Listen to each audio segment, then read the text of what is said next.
Hello there, and welcome to the Sleepy Science Channel. Tonight, we are turning our attention to something familiar, yet endlessly alluring.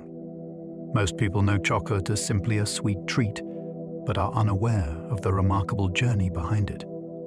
This is a story that begins in tropical forests and ends in one of the most recognizable flavors on Earth.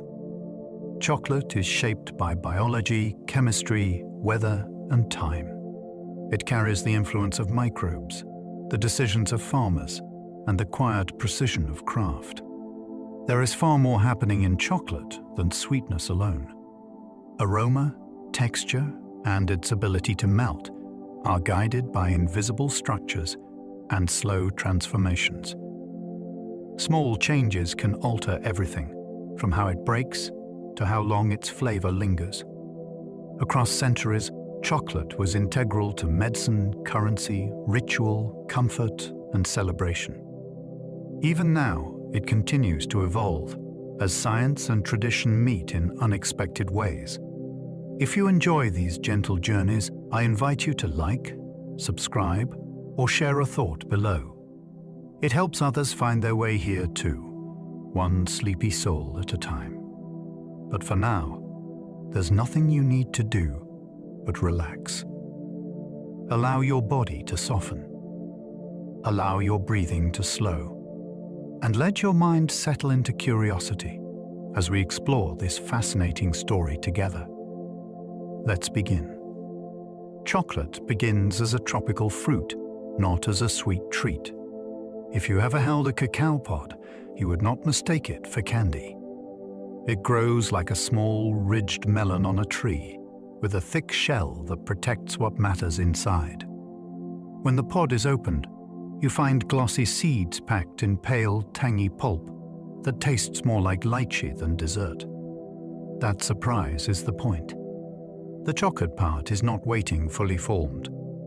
It has to be coaxed out through a chain of human choices, from harvest timing to careful drying. In its raw state, the seed is a living thing, designed to sprout. The flavors we crave are a transformation, built from plant chemistry and patient craft. Every bar begins as a fruit you could carry in your hands. Chocolate melts near body temperature, which is why it feels magical. The sensation is not just sweetness. It is timing. A firm piece becomes fluid right as it warms on your tongue, and that quick change makes flavor bloom. When the fat melts, it releases aroma molecules that were trapped while the chocolate was solid. That is why smell seems to rise as the texture softens. It also changes how you chew. Instead of crunching for long, you can let it dissolve, and the experience becomes slower and more intimate. This melting behavior is rare among foods we treat as candy. Many sweets stay hard, or they become sticky. Chocolate seems to disappear into warmth, and your mouth becomes part of the process. Even the sound can shift, from a clean bite to a quiet fade. The magic is physics and chemistry working at the scale of a single degree, turned into a feeling of comfort. Your brain links chocolate's aroma and fat with comfort surprisingly fast. Flavor is not only on the tongue, it is also in memory, and chocolate is built to leave a strong trace there. When warm fat carries aroma up into the nose, the brain treats that smell as part of the taste, and it stores the whole package as one experience. If chocolate shows up during rest, celebration, or relief after a hard day, those moments can become tied to the scent itself. Later, a whiff can bring back the feeling before a bite even happens. That is not weakness. It is a normal feature of how learning works in the brain. The pairing is especially strong when texture is smooth and melting, because the mouth reads that as safe and easy. Over time, chocolate can become a shortcut to a familiar emotional state, built from repeated small moments that your nervous system quietly catalogs. Chocolate flavor can shift by harvest season, like wine grapes do. For cacao trees, each season writes a slightly different draft of flavor. A wetter period can change how sugars develop in the pulp. A drier stretch can concentrate certain compounds in the seed. Temperature swings can influence flowering and pod development, which affects how uniform a harvest becomes.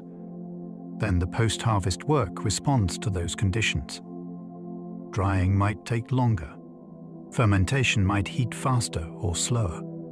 The result is that chocolate made from one harvest can taste brighter, while the next harvest tastes deeper, even when the farm and maker stay the same. This is why serious chocolate makers track lots and seasons, and why some even print harvest information on packaging. It also changes how you should taste. Instead of expecting sameness, you can listen for variation. Seasonal change is not a flaw. It is a sign that chocolate is still connected to a living crop, and living crops never repeat themselves perfectly. Even the same farm can taste different after a rainy month. Rain does not only water trees, it reshapes the entire chain from pod to bean. Extra moisture can slow drying, which changes how long beans sit with their own acids and sugars. It can also make fermentation harder to manage, because cooler, wetter air pulls heat away from the pile. Farmers might need to extend fermentation, adjust turning, or protect beans more carefully during drying to prevent unwanted off-notes. Even the pulp can behave differently, since water content affects how quickly microbes move through sugars. After a rainy month, a farm's chocolate might taste brighter and more tangy, or it might taste softer and less intense, depending on how those conditions were handled. The fascinating part is that this variation can happen without any change in genetics or location. The same trees can speak in a different voice, simply because the sky delivered a different rhythm. When you eat chocolate, you are not only tasting a place, you are tasting a particular month in that place. Many cacao farms rely on hand harvesting because pods ripen unevenly. A cacao tree does not behave like a machine that ripens everything at once. Pods on the same tree can be at different stages, and color change can vary by variety and by sunlight exposure.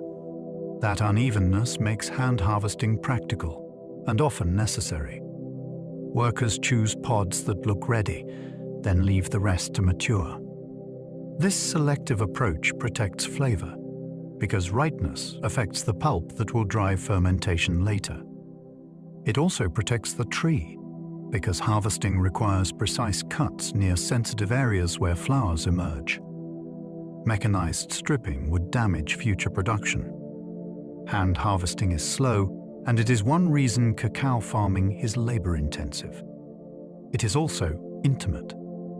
The harvester becomes the quality control system, reading each pod like a signal. The rhythm of harvest becomes a series of careful choices rather than a single event. When you unwrap chocolate, you are holding the result of countless individual decisions, made one pod at a time. The smell of chocolate can trigger craving before a bite happens. Experiencing a craving for chocolate often begins in the air. The moment chocolate aroma reaches your nose, your brain starts predicting what might come next. It remembers past rewards, and it prepares your body to receive them. Saliva can increase. Attention can narrow.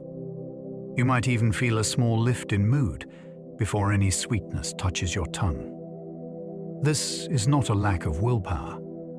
It is your nervous system doing its job, because smells are powerful signals. They arrive quickly, and they connect strongly to memory and emotion. Chocolate aroma is especially effective because it often appears in moments of comfort, celebration, or relief. Over time, those contexts become part of the scent itself. That is why passing a bakery can feel like a magnet, even if you were not hungry a minute earlier. The smell does not need permission. It walks straight into the brain's prediction system and starts writing the next scene. Chocolate's signature richness comes from cocoa butter not from sugar. Sugar can make chocolate sweet, but it cannot make it feel luxurious. That pleasure comes from fat, and cocoa butter is a very specific kind of fat. It coats your tongue in a thin, smooth layer that carries aroma upward into your nose, which is where much of flavor truly lands. It also softens edges. Bitterness can feel sharper when a food is dry. Add cocoa butter, and those same flavors feel rounder and deeper. This is why two bars with similar sweetness can feel completely different. One can seem chalky or thin. Another can feel full and lingering. Cocoa butter also acts like a conductor for texture. It helps the particles in chocolate slide past each other instead of scraping. When people describe chocolate as creamy even when there is no dairy, they are often describing cocoa butter doing its quiet work. Cocoa butter is solid at room temperature, but melts on your tongue. This is one of the reasons chocolate feels like it has perfect timing. In your hand, it can stay firm enough to break cleanly. In your mouth, it turns fluid quickly, and that shift changes how flavor arrives. When cocoa butter melts, it releases aroma compounds that were trapped in a solid matrix, and those aromas rise into the back of the nose as you breathe. Texture transforms too. Instead of resisting your teeth, the chocolate begins to glide, and the experience becomes more like a slow dissolve than a chew. That melt can also make sweetness feel stronger, because dissolved sugars spread across the tongue more evenly.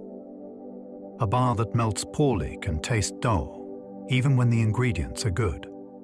Cocoa butter's melt pattern is a built-in design feature of the cacao seed, and it just happens to match the warmth of the human mouth with uncanny precision. Chocolate bloom is fat crystals rising, not mold or spoilage. A bloomed bar can look alarming. You might see pale streaks or a cloudy film, and it can resemble something that should be thrown away. In most cases, it is not a safety issue. It is a structure issue. Over time, cocoa butter can migrate and then re-solidify on the surface in a different crystal arrangement. That new surface scatters light, which makes the chocolate look gray or dusty. The texture can change too. The snap may feel weaker, and the melt can seem less graceful. Bloom often happens when chocolate experiences repeated temperature swings, like moving from a warm room to a cool one and back again. It can also happen if the chocolate was not set in a stable crystal structure to begin with. The key point is reassuring. Bloom is usually chocolate aging out loud, not chocolate going bad. Sugar bloom happens when moisture dissolves sugar, then dries rough. This kind of bloom feels different. Instead of a silky film, the surface can feel gritty or sandy, and it often appears after condensation. Picture a cold bar taken from the refrigerator into warm air. Water can collect on the surface in a thin layer. That moisture dissolves some of the sugar, and when the water evaporates, the sugar is left behind in tiny crystals. Those crystals scatter light and create a pale haze, but the texture clue is the giveaway. It feels rough, not waxy. The flavor can seem oddly sharper too, because sugar crystals hit the tongue in concentrated spots. Sugar bloom does not mean the chocolate is moldy. It means the chocolate got wet and then dried. The fix is not a new ingredient. The fix is better storage, with stable temperature and low humidity, so water never gets the chance to rewrite the surface. Chocolate carries tiny amounts of caffeine, usually much less than coffee. People sometimes feel a small lift after chocolate and assume it must be packed with caffeine. In reality, chocolate usually contains only modest amounts, and the amount depends on how much cocoa is in the recipe. Darker chocolate tends to have more caffeine than milk chocolate because caffeine lives in the cocoa solids. Even then, the typical effect is gentle compared with a cup of coffee. That can make chocolate feel like a softer companion to late afternoons, rather than a sharp jolt. It can also be misleading, because chocolate's pleasure can feel energizing even when caffeine is minimal. Taste, aroma, and expectation can all create a sense of perkiness that is not purely chemical. The practical takeaway is simple. If caffeine is a concern, the cocoa percentage matters more than the bar's size alone. Chocolate can contain caffeine, but it rarely behaves like coffee. Theobromine is chocolate's main stimulant, gentler but longer lasting. Chocolate's most distinctive stimulant is not caffeine.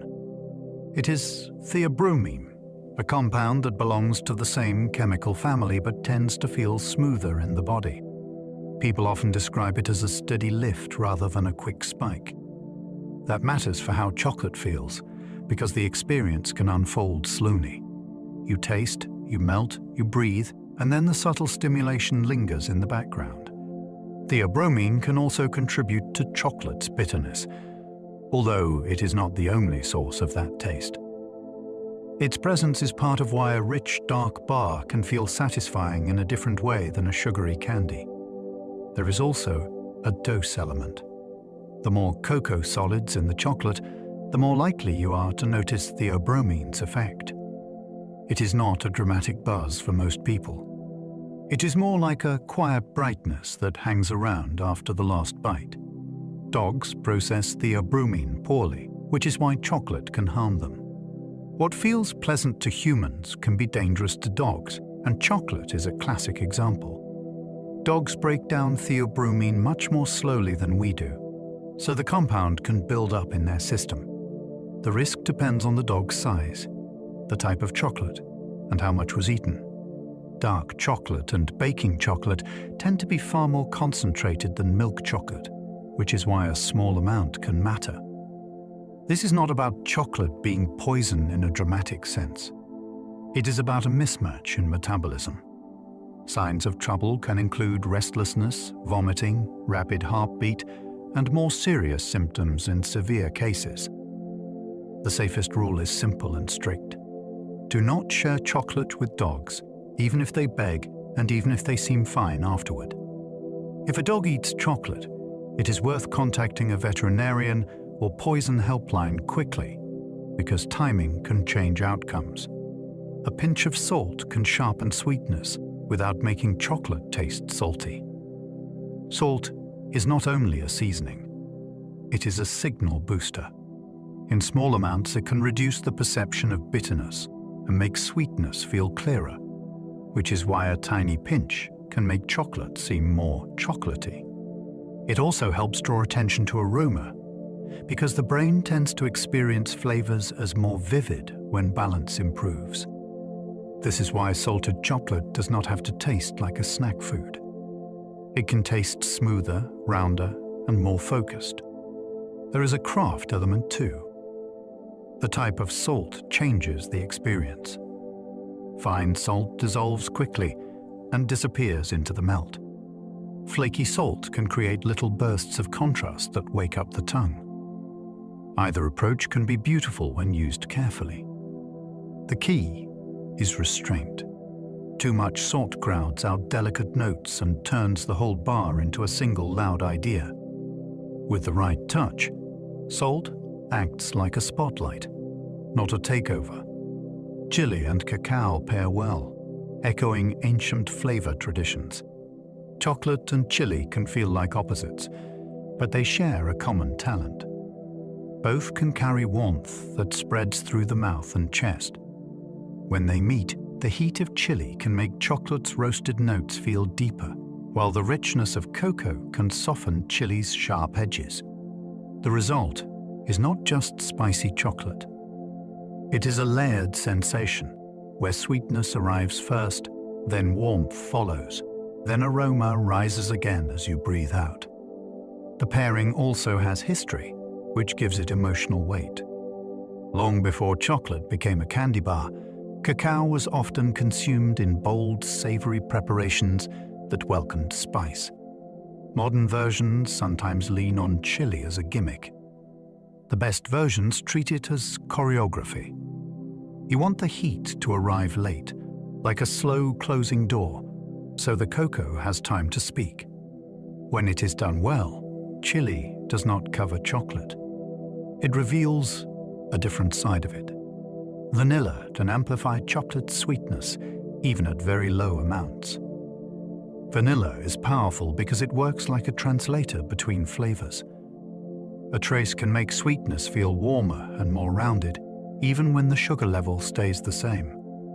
It can also soften harsh edges, so cocoa tastes smoother without losing depth. This is why some chocolatiers use vanilla with great care. Too much, and it becomes the main voice, turning different bars into the same familiar profile. Just enough, and it acts like a frame around a painting, helping you notice what is already there. Vanilla can also influence aroma perception. It adds a comforting association that many people learned early in life through desserts and baked goods. That memory effect can make chocolate feel richer and more satisfying than the ingredient list would predict. The fascinating part is how invisible the trick can be. You might not think, "This tastes like vanilla." You might only think, "This tastes better." That is vanilla doing quiet work. Roasted cacao can taste like berries, honey, nuts, or tobacco notes. Chocolate can be a flavor travel ticket, and the destination can surprise you. One bar might open with a bright tang that feels like red fruit. Another might drift toward honeyed warmth. Another might lean into toasted nuts, or a darker, drier note that people describe as tobacco-like. These are not added flavors in many well-made bars. They are perceptions created by aroma compounds interacting with your brain's library of past smells. That is why tasting chocolate is partly sensory and partly personal. Two people can agree it is delicious, then describe it differently. The best way to catch these notes is to slow down. Let the piece melt and breathe out to your nose as it warms. Notice what appears at the start, in the middle, and in the finish. Chocolate is not only sweet and bitter. It can be vivid, almost like fruit, and it can shift while you are still tasting it. That movement is part of the wonder. One small change in cocoa butter crystals decides snap, shine, and melt. Chocolate can be made from the same ingredients and still behave like two different worlds. The difference often comes down to how the fat solidifies. Cocoa butter can set into several crystal arrangements, and each one has its own personality. One type looks glossy and breaks cleanly. Another looks dull and soft, and it can crumble instead of snapping.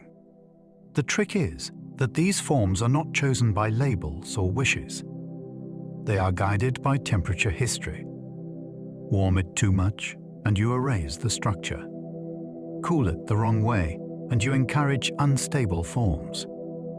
Tempering is the art of steering the chocolate toward the crystal that gives the satisfying finish, the crisp sound, and the smooth melt. This is why a chocolatier can care about a few degrees like a musician cares about tuning. A tiny shift can change the entire bite. Cacao trees can only grow where the air stays warm year-round. Cacao is picky in a way that shapes world history.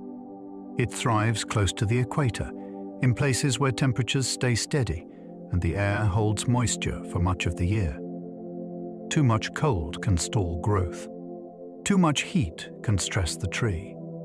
Even wind can be a problem, because cacao evolved under forest canopies where the air moves softly and sunlight arrives in filtered patches.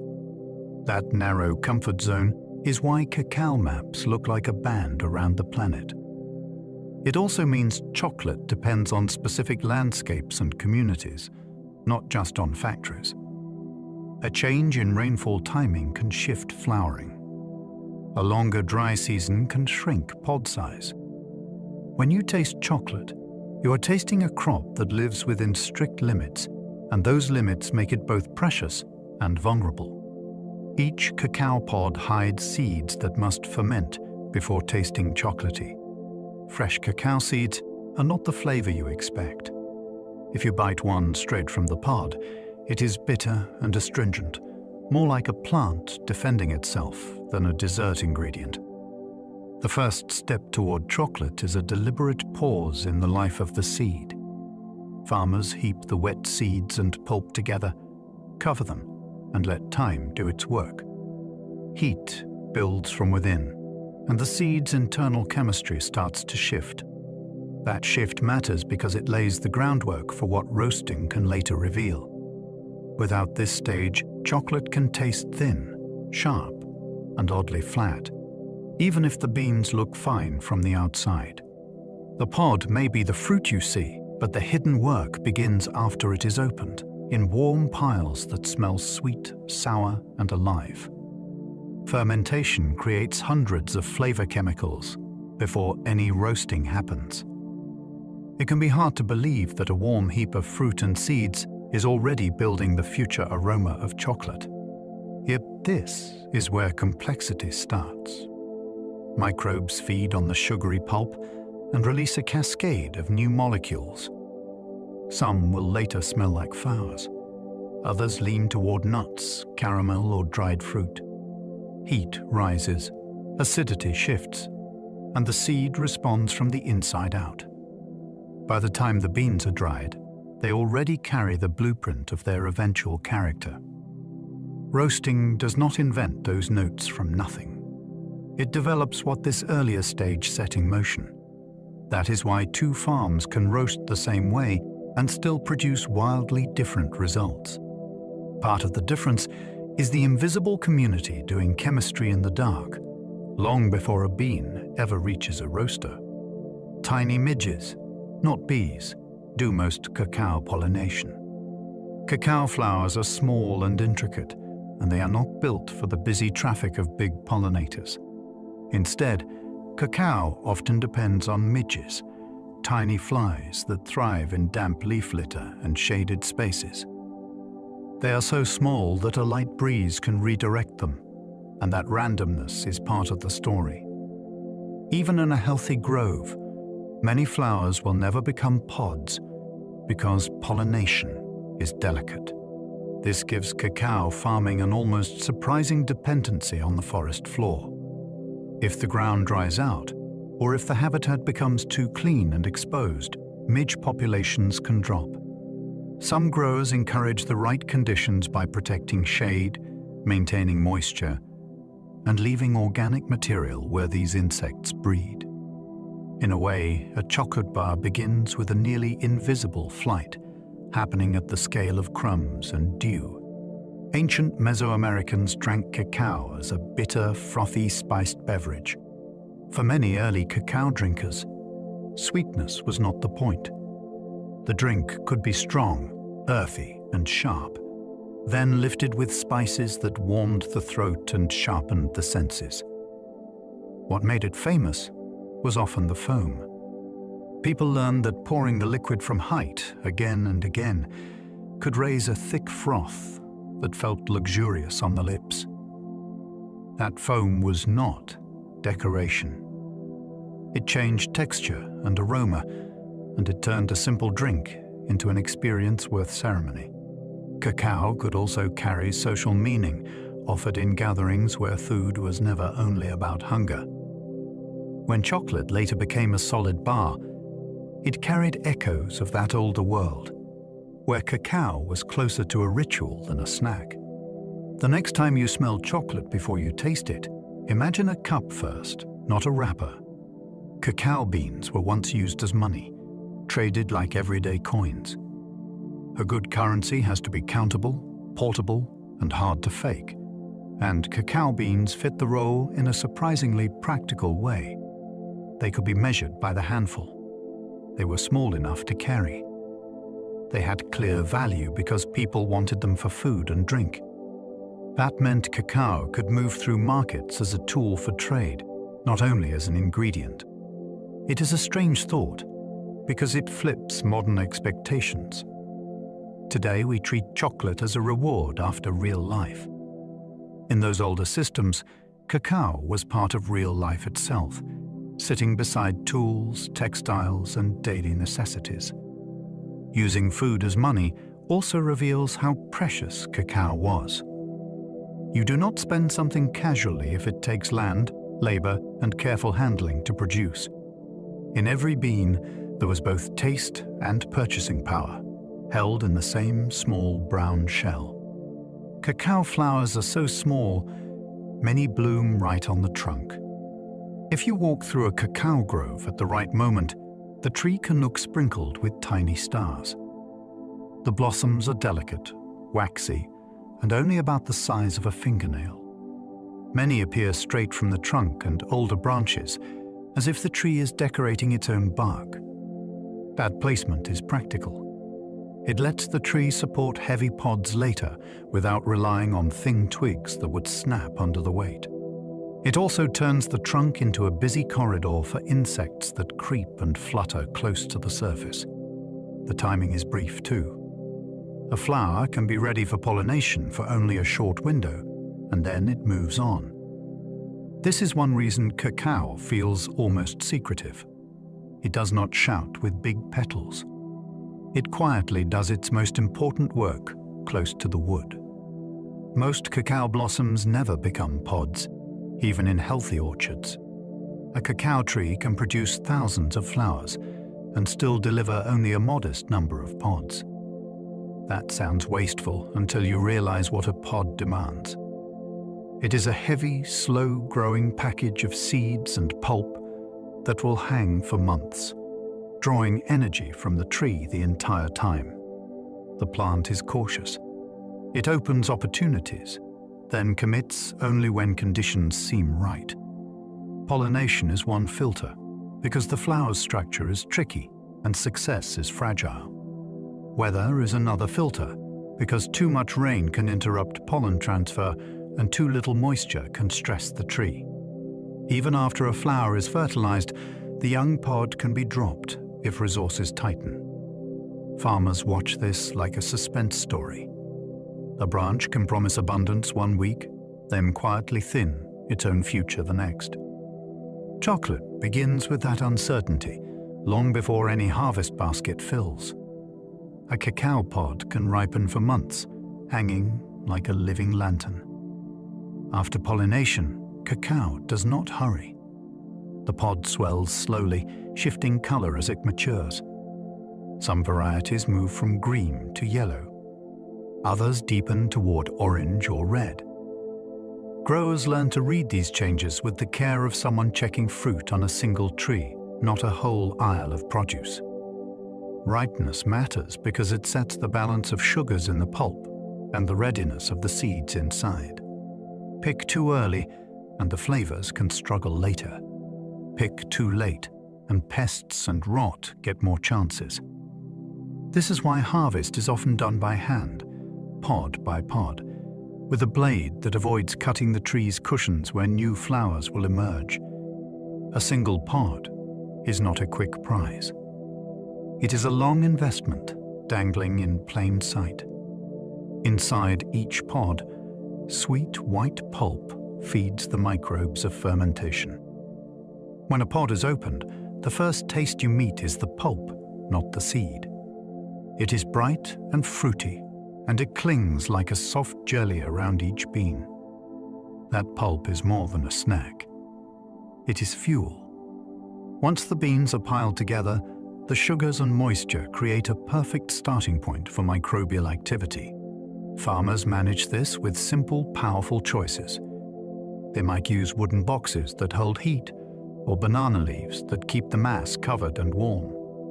They turn the beans at certain moments to bring in oxygen and keep the process moving. Even the drainage matters, because excess liquid can drown the pile and slow the change. The pulp is the spark that lets fermentation ignite reliably. Without it, the beans would dry as plain seeds. With it, they enter a transformation that can be guided but never fully controlled. Yeasts start fermentation first, making alcohol long before acidity rises. At the beginning, The pile smells surprisingly like fruit. Yeasts move in fast because they love sugar and low oxygen. They feast on the pulp and release alcohol and heat, and the temperature of the mass begins to climb. This early stage is fleeting, but it sets the pace. If the pile stays too cool, the next steps may never fully develop. If it heats unevenly, some beans can lag behind while others surge ahead. Skilled fermenters pay attention to sensory clues rather than instruments alone. They notice when the aroma shifts from fresh fruit towards something deeper and warmer. They listen for the change in sound when beans are moved and liquid drains away. This is the moment when cacao starts acting less like produce and more like a living workshop. The alcohol is not the destination. It is the opening act that makes the rest possible. Bacteria then turn alcohol into acids, reshaping flavor and safety. Once oxygen enters the fermenting mass, a new caste takes over. Bacteria that thrive in airy, warm conditions begin converting alcohol into acids. That shift changes everything. The rising acidity helps break down the bean's internal structure, and it pushes biochemical reactions that prepare flavor precursors for later roasting. It also discourages some unwanted microbes that could spoil the batch. The smell changes again, becoming sharper and more pungent, and the beans themselves begin to look different. Their color moves away from a raw, pale tone toward deeper browns as the seed's living systems shut down. That matters because a bean that stays alive behaves like a seed, not like an ingredient. This stage is one reason fermentation is so carefully timed. Too little acid development can leave the flavor thin. Too much can make the final chocolate feel harsh. The best batches find a narrow middle path. Poor fermentation can flatten chocolate, even if the beans look perfect. From the outside, many beans appear fine. The real truth is often hidden inside, and makers have a way to check it. They do a simple cup test, slicing beans open to examine color and texture. Well-fermented beans show a pleasing range of browns, and a structure that suggests the seed's chemistry has changed. Under-fermented beans can look slaty or gray, and they often carry a stubborn bitterness that roasting cannot magically erase. Over-fermented beans can pick up funky notes that crowd out more delicate aromas. This is why chocolate quality is not only about origin or variety. It is about process discipline. The fermentation site might need better airflow. Turning might need different timing. Even the thickness of the pile matters because it controls heat.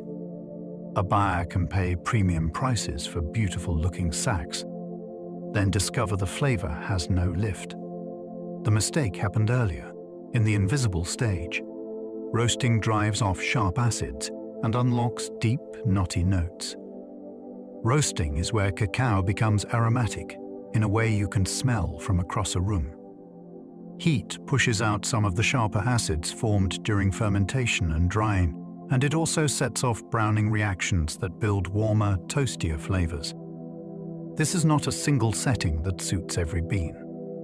A lighter roast can preserve bright, fruity tones. A deeper roast can emphasize cocoa richness and roasted nut character. The craft is in matching the roast to what the beans already contain, rather than forcing everything into one flavor. Roasters watch for changes in aroma, color, and sound. They cool beans quickly to stop the reactions at the right moment. Done well, roasting does not cover the bean's story. It reveals it. Done poorly, it can scorch away nuance, leaving only bitterness. This step is why chocolate can taste elegant in one bar and blunt in another, even with similar ingredients. Cocoa nibs are simply roasted beans cracked into fragrant pieces. After roasting, beans still wear a papery shell that you do not want in a silky bar.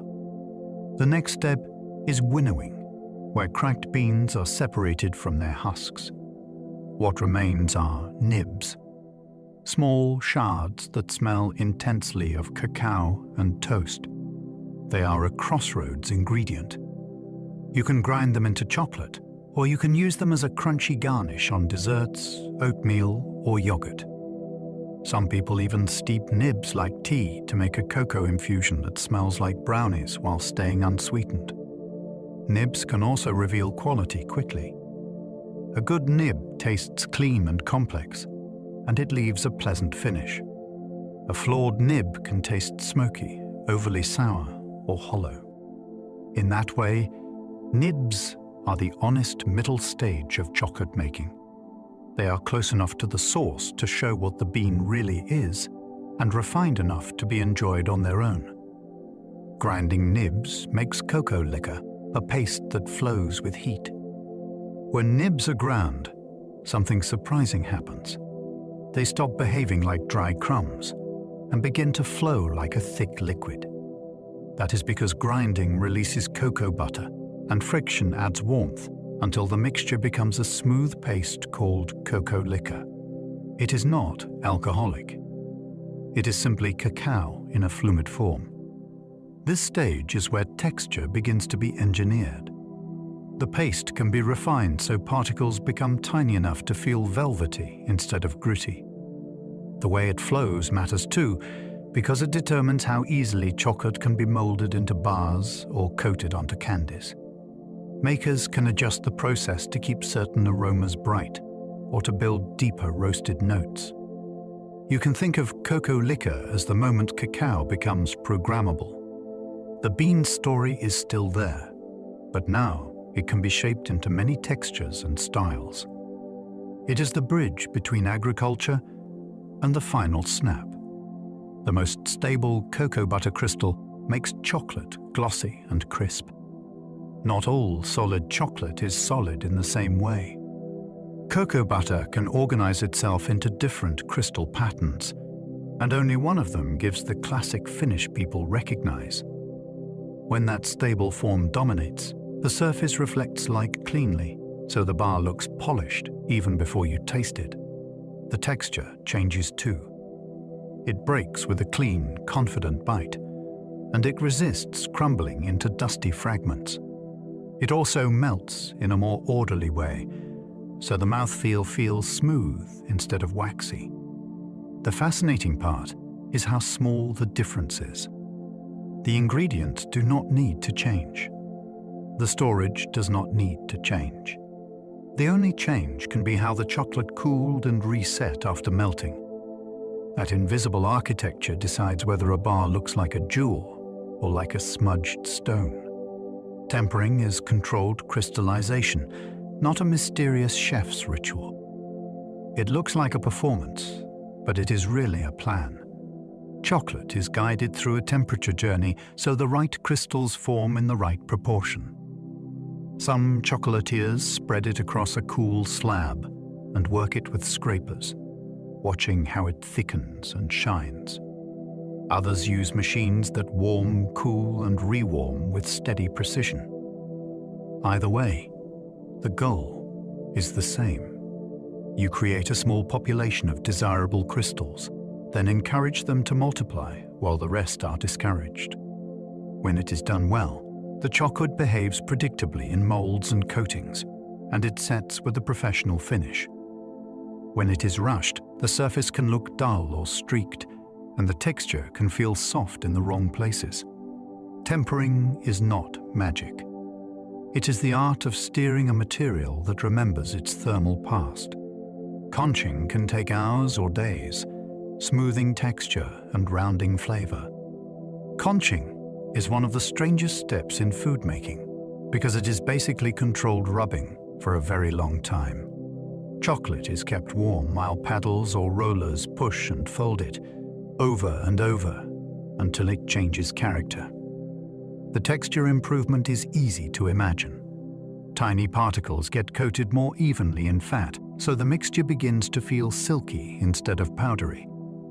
The flavor change is more subtle, and it is why makers obsess over the duration. Early on, chocolate can taste tight and aggressive. With time, those edges soften. The taste becomes more cohesive, like an orchestra that has finally started playing together. The process also changes how the chocolate flows, which matters for molding and enrobing. Some makers stop conching early to keep bold, rustic notes. Others go longer for a smoother, quieter profile. The same batch can become different personalities, simply by time and motion. During conching, harsh volatiles escape, making aroma feel softer. Some aromas are wonderful at low levels and exhausting at high levels. After fermentation and roasting, chocolate can carry sharp, volatile compounds that smell too vinegary or too smoky. Conching gives them an exit. The chocolate is held warm and moving, which increases the chance that those light molecules will evaporate into the air. Makers sometimes ventilate the space or adjust airflow, because conching is partly about letting the chocolate breathe. What remains can feel more balanced. Fruity notes become clearer. Roasty notes become less abrasive. Even sweetness can seem cleaner, because fewer sharp aromas are fighting for attention. This is why a chocolate that tastes rough at first can become elegant without adding anything new. The transformation is subtraction, not decoration. It is the slow removal of distractions. Conching is like polishing a lens. You are not painting a new picture. You are clearing away haze so the picture can finally be seen. Dark chocolate can contain only cocoa solids, cocoa butter, and sugar. That simplicity is part of its appeal. With just those components, the bar becomes a direct conversation between cacao character and sweetness level. Cocoa solids bring deep flavor and color. Cocoa butter brings texture and melt. Sugar sets the balance, and it can either highlight subtle notes or cover them. This is why ingredient lists matter. A short list often means the maker is asking you to taste the bean itself, not a long recipe. It also means percentages can be meaningful, because the bar has fewer places to hide. A high cocoa percentage can be intense, but intensity is not the same as quality.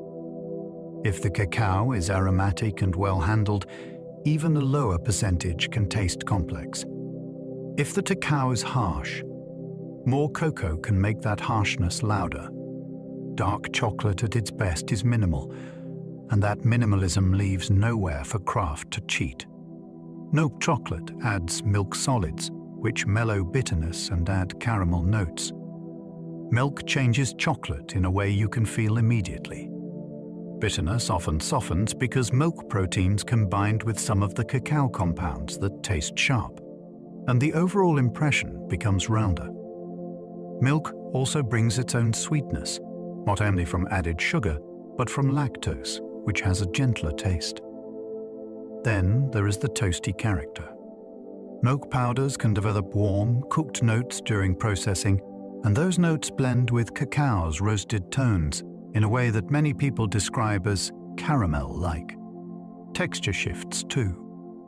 Milk chocolate can feel plush and creamy, even at cooler temperatures, because the whole mixture is less stark. This is why milk chocolate is often a first love. It is approachable, but it can still be sophisticated when the cacao is expressive and the recipe is well tuned. A great milk chocolate does not hide cacao. It reframes it with warmth. White chocolate contains cocoa butter, but no cocoa solids at all. That single omission changes everything you taste. Without cocoa solids, you lose the deep brown flavors people associate with chocolate, and what remains is the cacao seed's creamy fat. That fat is naturally aromatic, but it is subtle. It can smell like warm dairy even when there is no milk, and it can carry notes that feel like honey or toasted nuts depending on how it is handled. Because the flavor is quieter, every added ingredient becomes louder. Vanilla can dominate. Sugar can turn it cloying. Even a small pinch of salt can transform it. White chocolate is also a texture showcase. When it is made well, it melts cleanly and leaves no waxy drag. When it is made poorly, it can taste flat and sugary. It is less a cocoa showcase and more a cocoa butter spotlight, which is its own kind of surprise. Cocoa powder is what remains after pressing out much of the fat. Imagine taking chocolate's richness and turning down the volume, while keeping the aroma turned up. That is the role of cocoa powder. It begins as a thick cocoa paste, and then pressure forces much of the cocoa butter away. What is left becomes a dry cake that can be milled into fine powder. This changes how it behaves in your kitchen. Cocoa powder disperses into liquids without bringing much fat, so it can build deep flavor without making a recipe greasy. It also makes bitterness easier to notice, because there is less cocoa butter to soften edges. That is why cocoa powder can taste intense even when it is not sweet. In baking, it can color a cake almost black and perfume a room with a smell that feels like dessert before the first bite. It is chocolate's essence in a lighter, more versatile form, created by force and separation. Dutch processing makes cocoa less acidic and darkens its color. Some cocoa powders taste bright and sharp. Others taste smoother and darker, and that difference often comes from one choice. Dutch processing treats cocoa with an alkaline solution, which reduces acidity and shifts flavor. The powder can become more mellow, and its color deepens toward a richer brown. That change is not only cosmetic. It affects how cocoa behaves in recipes, especially where acidity matters for leavening. It can also change the way we perceive chocolate itself, because we often associate darker color with deeper flavor, even when sweetness stays the same. Many classic baked goods lean on Dutch cocoa for that familiar, rounded chocolate taste. It is a reminder that chocolate is not a single flavor locked in nature. It is a material that can be tuned. One processing step can move it from zippy and bright to smooth and almost smoky before it ever meets sugar. Natural cocoa stays brighter in flavor, often tasting fruitier. When cocoa is not alkalized, it keeps more of its natural acidity, and that can make it feel lively. Instead of a heavy, dark profile, it can lean toward tangy notes that hint at berries or citrus. This can surprise people who think chocolate is supposed to taste only like roast and caramel. Natural cocoa can also taste more direct, like you are closer to the bean's original personality. In recipes, that brightness can make chocolate desserts feel less muddy and more defined. It can lift the taste of banana bread, sharpen the edge of brownies, or make a chocolate cake feel lighter on the palate. It also interacts differently with baking soda and baking powder, which is why swapping cocoa types can change rise and texture. Natural cocoa is a good reminder that chocolate flavor has a spectrum. Some versions rumble like thunder. Others sparkle a little, and they do it without any added flavoring. Chocolate's bitterness comes from polyphenols, not from theobromine alone. People often blame theobromine for bitterness because it is famous, but the taste you call bitter is usually a chorus, not a solo. Polyphenols are one of the loudest sections of that chorus. They are plant compounds that can taste astringent and sharp, especially when cocoa is minimally sweetened. They also contribute to that drying sensation some dark chocolates leave behind. What makes this fascinating is how flexible the outcome can be. Fermentation, drying, and roasting all shape polyphenol levels and how harsh they feel. Even sugar is not just a sweet mask. It changes how your tongue interprets bitterness. That is why two dark bars with similar percentages can feel wildly different. One can taste elegant and balanced. Another can taste like a challenge. Bitterness is not a single ingredient's fault. It is the result of how a plant defends itself, and how humans choose to transform that defense into pleasure. Some cacao varieties taste naturally floral, without added flavors. It can feel like magic when a chocolate bar tastes faintly like jasmine or orange blossom, and then you realize nobody added flowers. Those aromas can come from the bean itself, shaped by genetics and careful post-harvest work. In some varieties, the underlying chemistry leans toward compounds that our brains interpret as floral. If fermentation is clean and well-timed, those delicate notes survive. If roasting is too heavy, they can vanish in a cloud of toast. That is why makers who chase floral profiles often roast with restraint, and they avoid overpowering additions. Tasting a floral cacao can feel like listening closely. The notes often appear in the middle of the melt, then drift away into a sweet finish. It is also a reminder that chocolate is not one flavor with different sugar levels. It can be as aromatic and nuanced as fruit, tea, or perfume, and it can achieve that on its own. Others taste earthy and bold, shaped by soil and fermentation. Some chocolates do not whisper. They arrive with the weight of dark bread crust, damp wood, roasted nuts, and deep cocoa. Those bold profiles can be shaped by the minerals and organic matter in the soil, because the tree draws its building blocks from the ground. They are also shaped by fermentation choices that push the flavor toward heavier tones. Longer fermentation, warmer piles, or different turning rhythms can favor deeper, more robust compounds. When people say a chocolate tastes earthy, they often mean it feels grounded, like a flavor with gravity. It can pair beautifully with coffee, red wine, or smoky teas because it holds its own. These chocolates can also be more forgiving in baking, since their strong base survives heat and sugar. The most intriguing part is that earthy is not a defect when it is clean. It is a style, like a bold roast.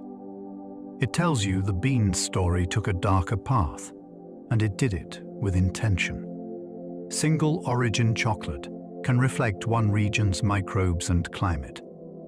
When chocolate is labeled from a single origin, it is often an invitation to taste place.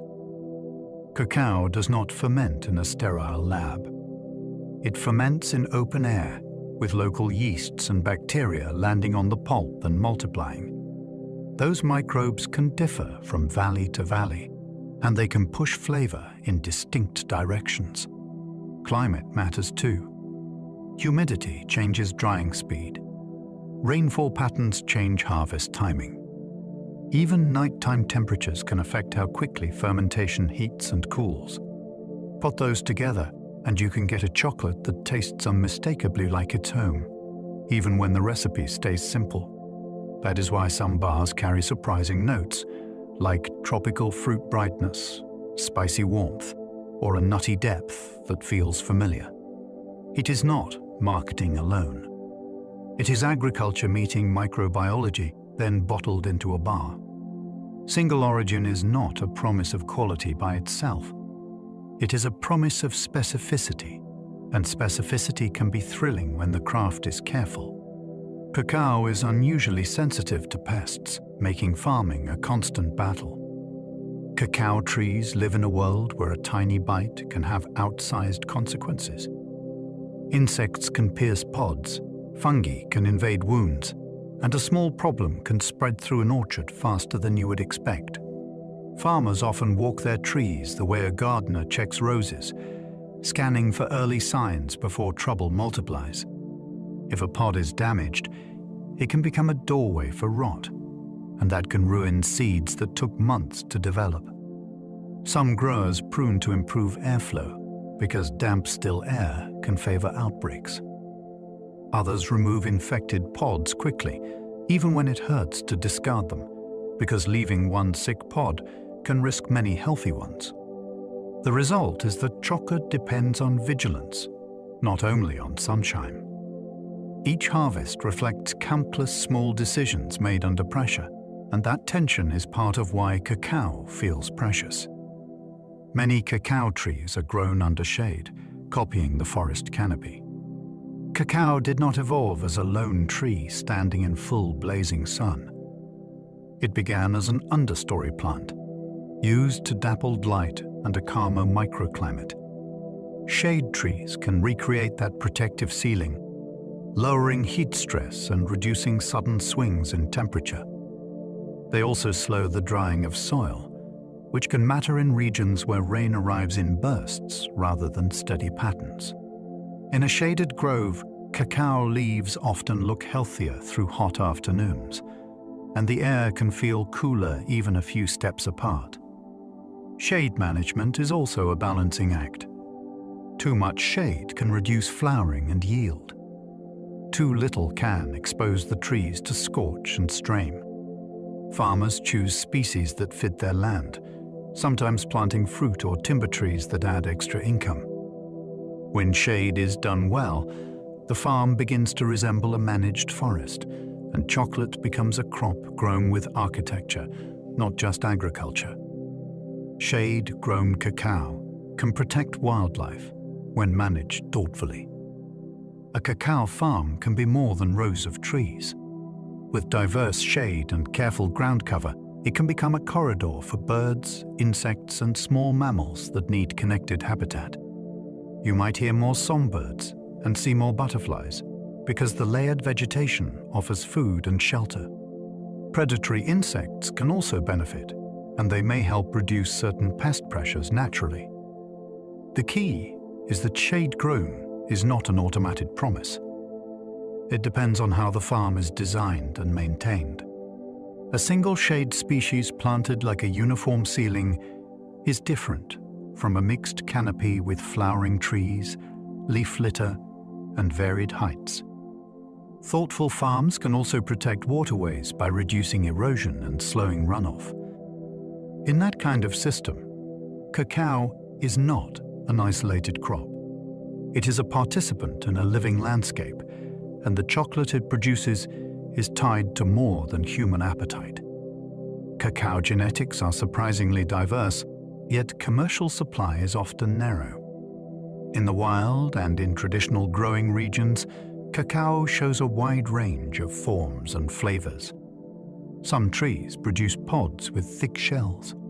Others have pods with different colors, shapes, and seed counts.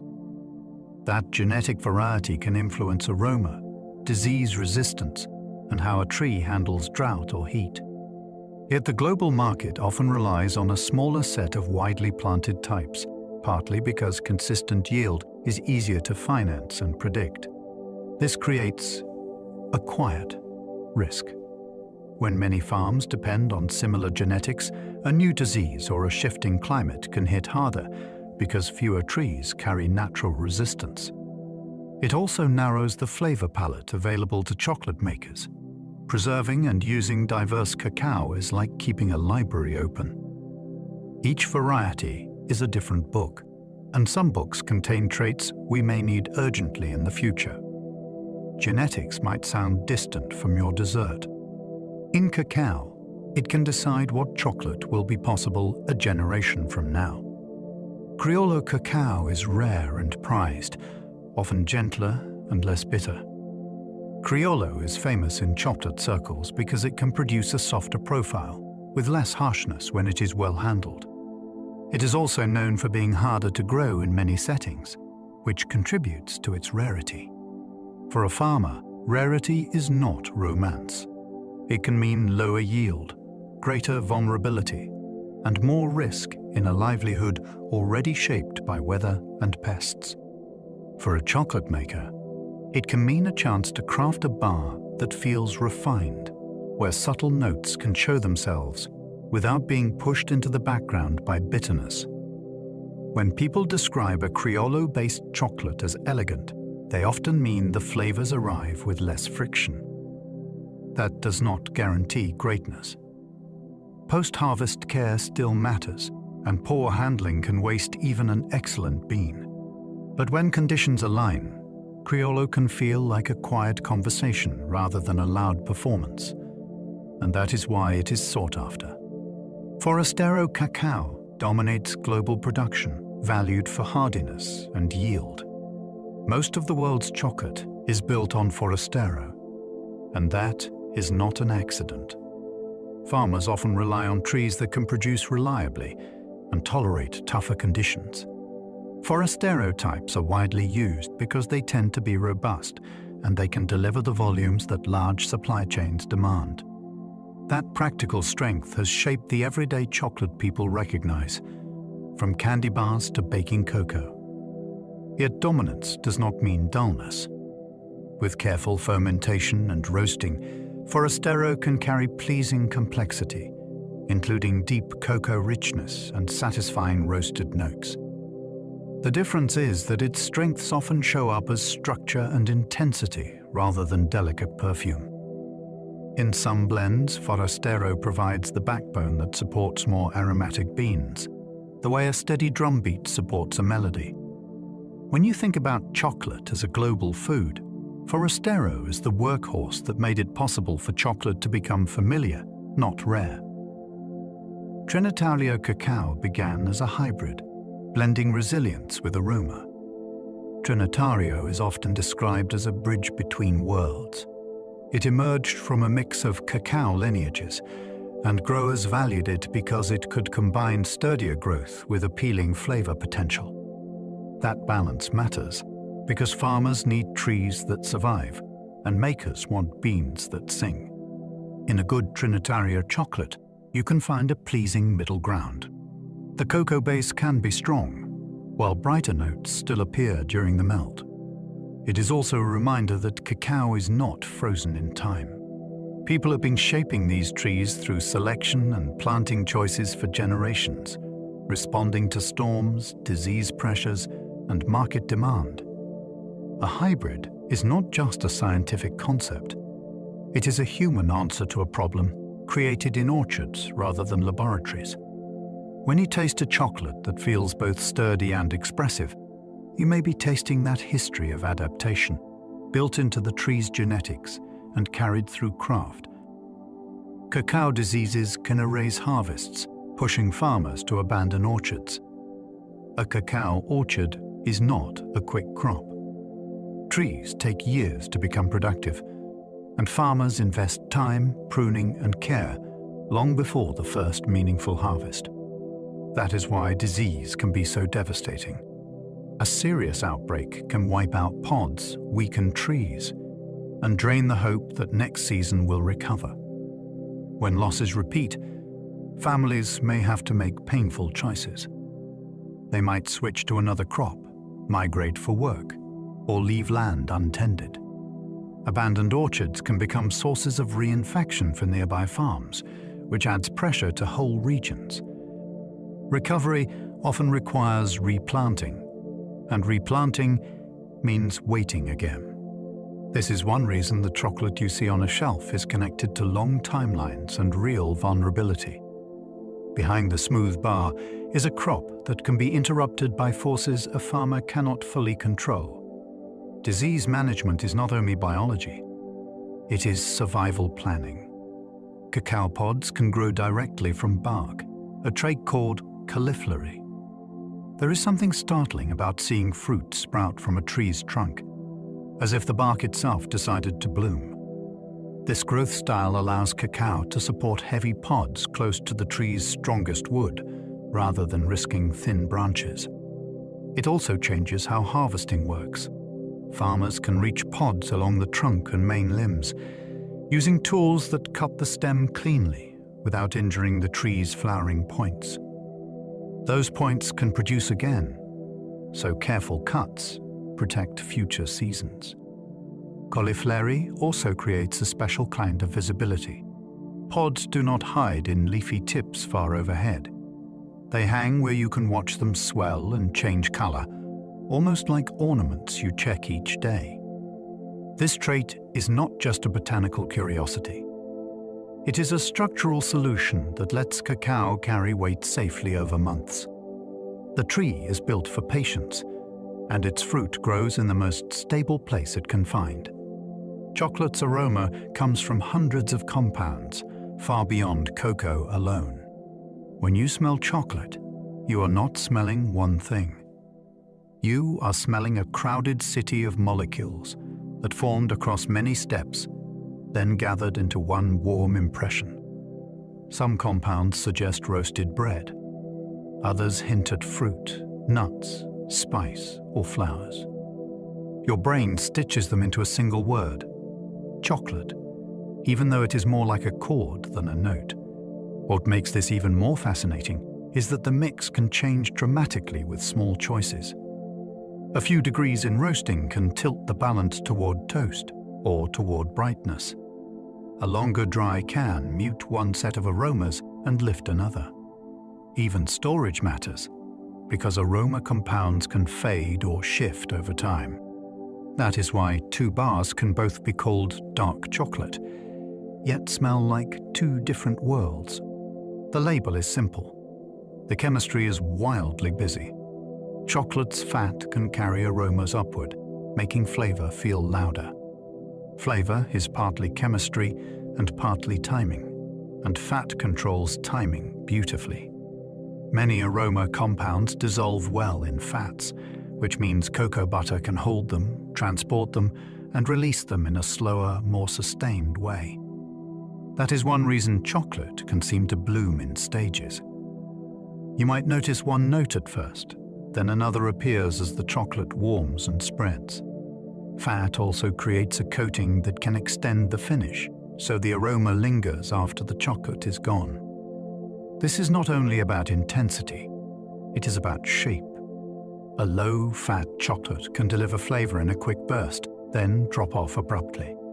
A well-balanced fat profile can make the experience feel fuller and longer, almost like a song with a clear beginning and a long fading final chord. That carry effect is why texture and aroma are inseparable in chocolate. Change the fat behavior, and the flavor story changes too. Cocoa butter has a narrow melting range, so it turns liquid quickly. That quick shift is why chocolate can feel firm in your fingers, then suddenly silky in your mouth. Cocoa butter changes phase over a tight band of temperatures, so a small rise in warmth makes a big difference. It also means chocolate is sensitive to its surroundings. A bar left near a sunny window can soften sooner than you expect, while the same bar in a cool cupboard stays crisp and snappy. This narrow melting behavior is not only about pleasure, it is also about performance. It affects how chocolate coats fruit, how it sets on a truffle, and how long it holds its shape in your hand. When makers choose recipes, they are thinking about melt as much as taste. They want a texture that yields at the right moment, then carries aroma upward as it goes. That is engineering you can feel, happening in seconds. Cooling chocolate too fast can trap unstable crystals and dull the snap.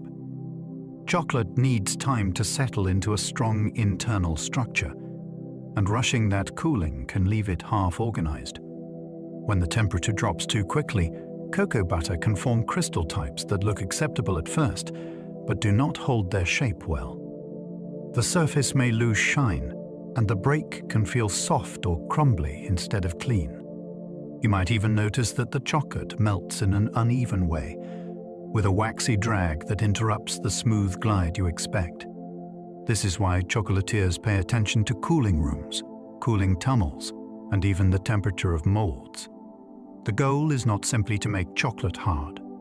The goal is to let the right crystals grow in an orderly way, like careful stacking rather than a hurried pile. A good snap is not a sound effect. It is a sign that the invisible architecture had time to form properly. Properly tempered chocolate contracts slightly, helping it release from molds. There is a small moment of relief in a chocolate kitchen when a mold is tapped and the pieces fall out cleanly. That easy release is often a sign that the chocolate cooled into the right crystal structure. As it sets, well-tempered chocolate shrinks just a little, and that tiny contraction pulls it away from the mold's surface. The result is not only practical, it also affects appearance. Edges come out sharp, details show clearly, and the surface keeps its gloss. When temper is off, chocolate can cling stubbornly, and it can leave smears or dull patches that look tired before anyone takes a bite. This is why molding is a quiet test of skill. The chocolate has to be coaxed into behaving like a solid that knows how to let go. When it does, the piece feels like it was born cleanly, not forced into shape. The snap you hear is a mechanical signature of crystal structure. That crisp break is not just satisfying. It is information. When you bite into a well-set bar, the sound comes from a solid network that fractures in a clean, brittle way. If the crystal network is strong and uniform, it breaks sharply and the sound is bright. If the structure is softer or disorganized, the bar may bend, crumble, or break with a dull thud. Your ears pick up what your fingers would notice too. Snap is a little physics lesson you can taste. It also connects to how chocolate melts. A bar with a strong crystal structure can still melt quickly, but it melts with a smoother transition. That combination is part of what people call quality, even if they never say the word crystals. The next time you hear that break, notice how your brain trusts it. The sound tells you something about what is coming, before the flavor even arrives. Chocolate's smoothness depends on particle size, not only on ingredients. You can use wonderful cacao and still end up with chocolate that feels gritty, because texture is built at a microscopic scale. Chocolate contains solid particles like cocoa solids and sugar suspended in fat. If those particles are too large, your tongue reads them as sand. If they are fine enough, the same recipe feels like velvet. This is why refining matters. Makers run chocolate through rollers or mills that gradually reduce particle size, and they aim for a threshold where the mouth stops noticing individual grains. The fascinating part is how the experience changes without changing flavor. The same aromas can suddenly feel louder because a smooth texture lets them spread evenly. Smoothness also changes how long a piece seems to last, because it melts and coats more uniformly. It is a reminder that taste is not only chemistry in the nose. It is also touch. Chocolate is eaten with the tongue as much as with the brain. Gritty chocolate often means sugar particles stayed too large. Sugar is sweet, but it is also a solid that can behave like tiny pebbles if it is not refined enough. When those particles remain large, they can scrape against the tongue, and the chocolate feels rough even if the cacao is good. This roughness can also change the flavor impression. Sweetness can feel sharper because the sugar hits in concentrated bursts rather than dissolving smoothly across the mouth. In some cases, the grittiness is not from sugar alone. It can come from cocoa solids that were not ground fine enough or from an uneven blend. Still, sugar is often the main culprit because its crystals start out large and angular. Skilled makers treat refinement as a form of patience. They give the chocolate enough time and pressure to become a true suspension, not a sweet gravel mixture held together by fat. When the texture turns silky, the sweetness feels calmer, and the whole bar becomes easier to listen to. Some makers add extra cocoa butter to make chocolate silkier. Cocoa butter is more than a flavor carrier. It is a texture tool. When a maker increases it slightly, the chocolate can flow more smoothly during production, and it can feel more luxurious when it melts. Extra cocoa butter helps particles slide past each other, so the bar can seem creamier even without adding dairy. It can also change how the chocolate behaves on the palate. Instead of a quick melt followed by dryness, you get a longer, smoother finish that feels polished. There is a trade-off though. Too much cocoa butter can make a bar feel thin in flavor because the intensity of cocoa solids becomes more diluted. The most compelling recipes treat cocoa butter like lighting in a room. A little more can reveal details and make everything glow. Too much can wash out the contrast. When you find a bar that feels impossibly smooth yet still tastes deep, you are tasting a careful balance, not an accident. Lecithin helps chocolate flow, so bars can be thinner and smoother. Lecithin is used in tiny amounts, but its impact can be huge. It helps chocolate flow more easily by improving how fat interacts with solid particles. That means a maker can achieve the same porability with less cocoa butter, which can be important for cost and for recipe design. In practical terms, better flow helps chocolate fill molds cleanly, coat candies evenly, and release air bubbles that would otherwise leave pockmarks. It can also improve mouthfeel, because a well-flowing chocolate tends to spread more evenly across the tongue. Lecithin is often derived from soy or sunflower, and the choice can matter for labeling and for subtle flavor preferences. The fascinating part is how invisible it is when used well. You do not taste lecithin as a separate note. You feel its effect as ease, as smoothness, as chocolate that behaves like a liquid when warm and a crisp solid when cooled. It is a small ingredient that acts like a traffic controller, keeping everything moving. Chocolate can seize with a drop of water, turning into a stiff paste. It looks like a disaster, because one moment the chocolate is glossy and fluid, and the next it becomes thick and clumpy.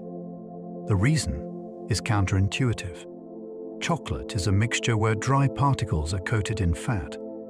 Add a tiny amount of water, and the sugar and cocoa particles start to dissolve just enough to stick together.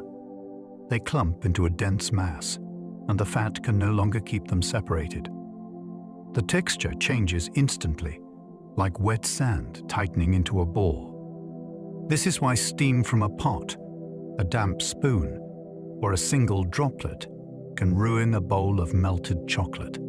It is not about cleanliness. It is about how sensitive the suspension is to moisture. Once seized, the chocolate is not unsafe.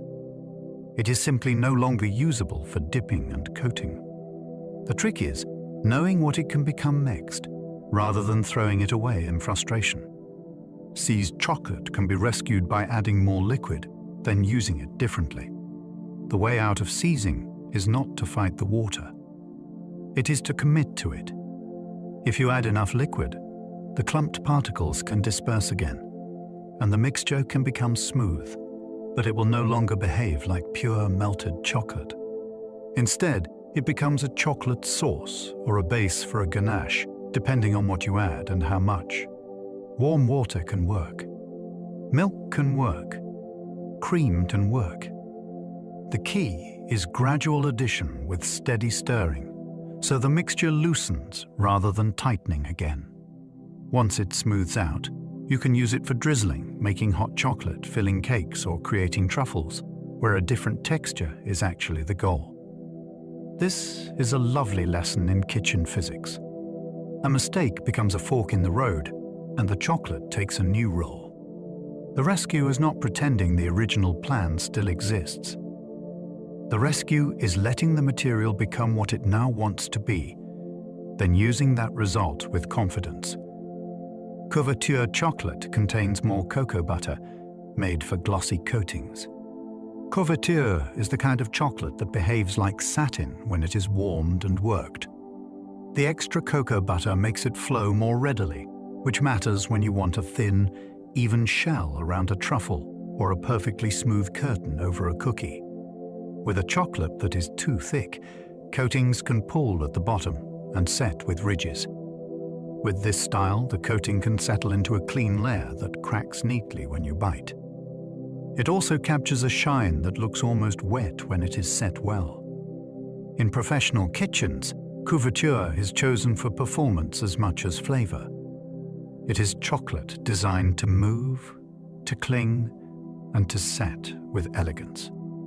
When you see a bonbon that looks like polished glass, there is a good chance couverture helped make that finish possible. Baking chocolate is often less sweet, designed to be balanced in recipes.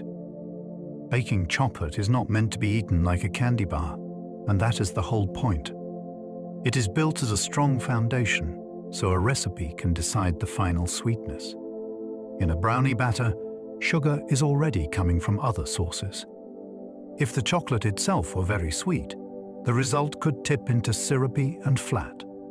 Less sweet chocolate also lets cocoa character stay present after baking, when heat can dull delicate aromas. This is why many bakers prefer unsweetened or bittersweet options for serious desserts.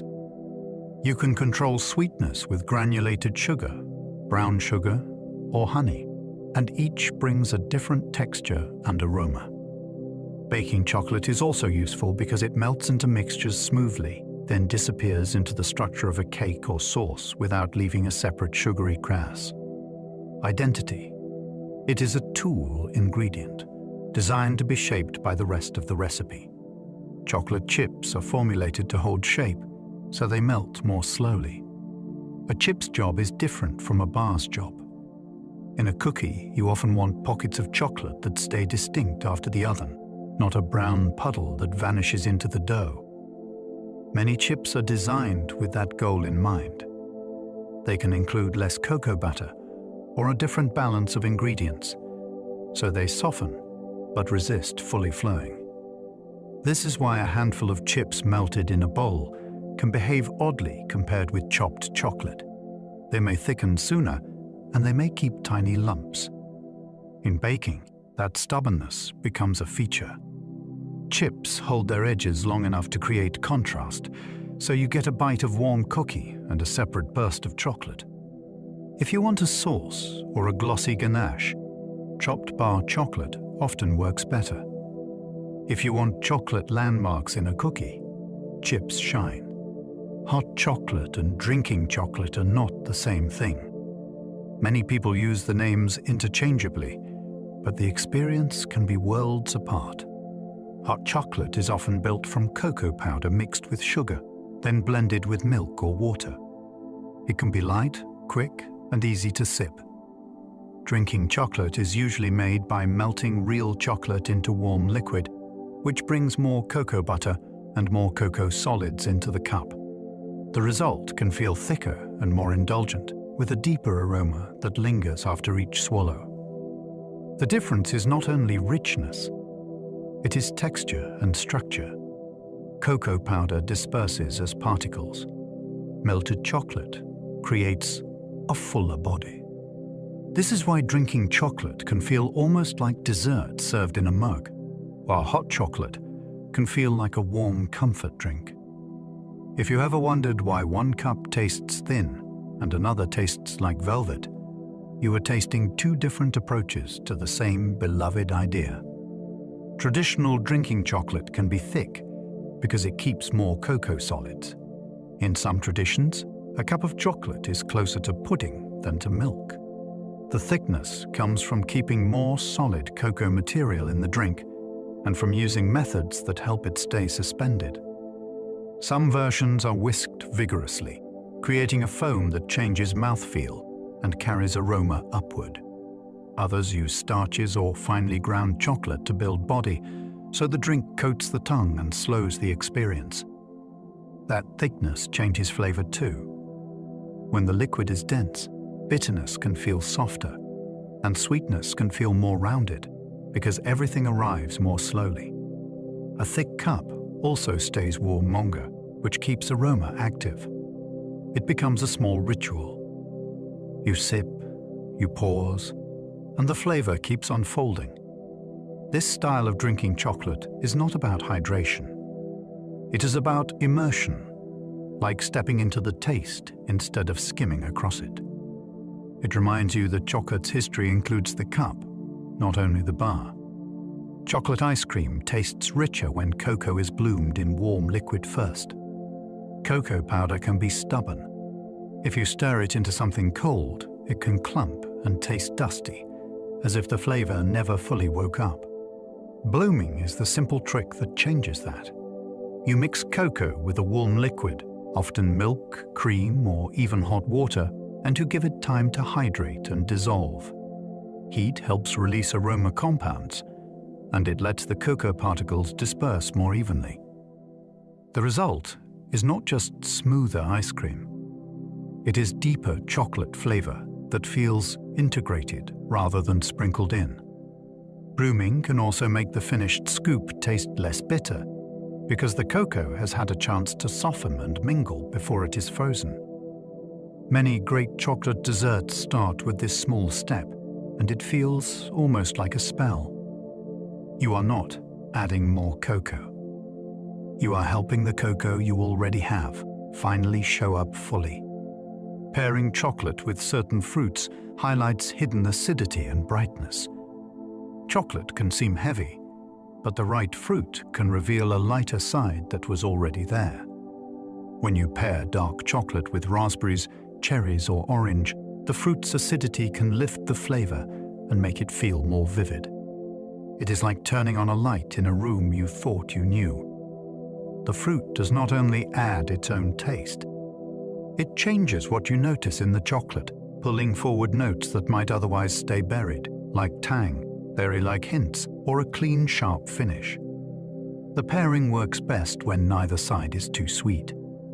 Overly sweet fruit can make chocolate seem flat.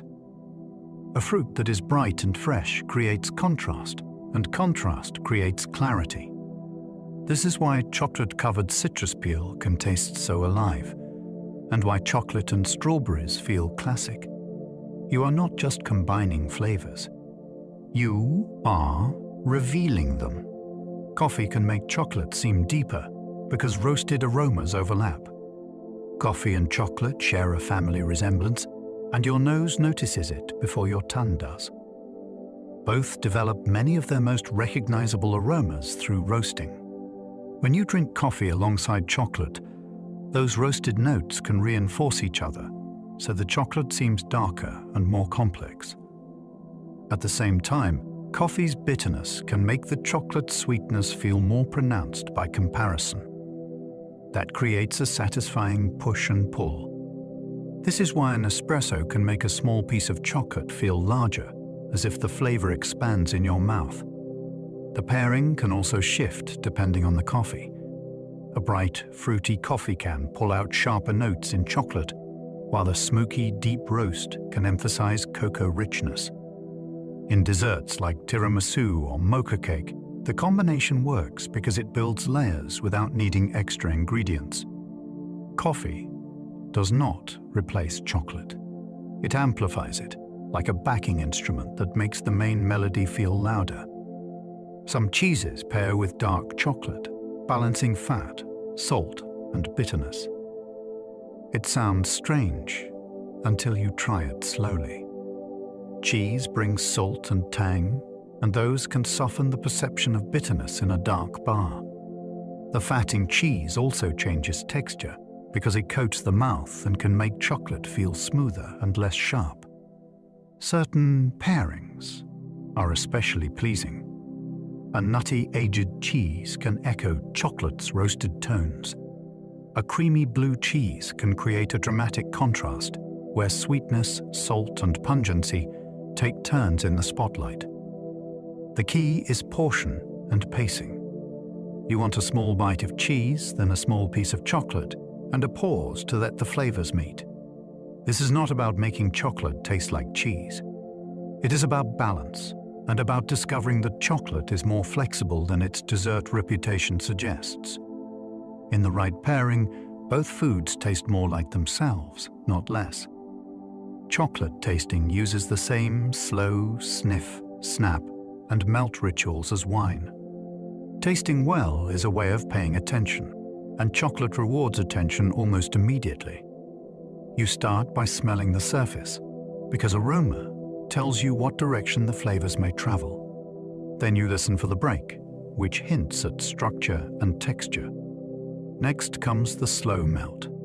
You let it soften without rushing, and you notice how the flavor changes from the first seconds to the final aftertaste. Some notes appear early, then fade. Others arrive late, like a second chapter.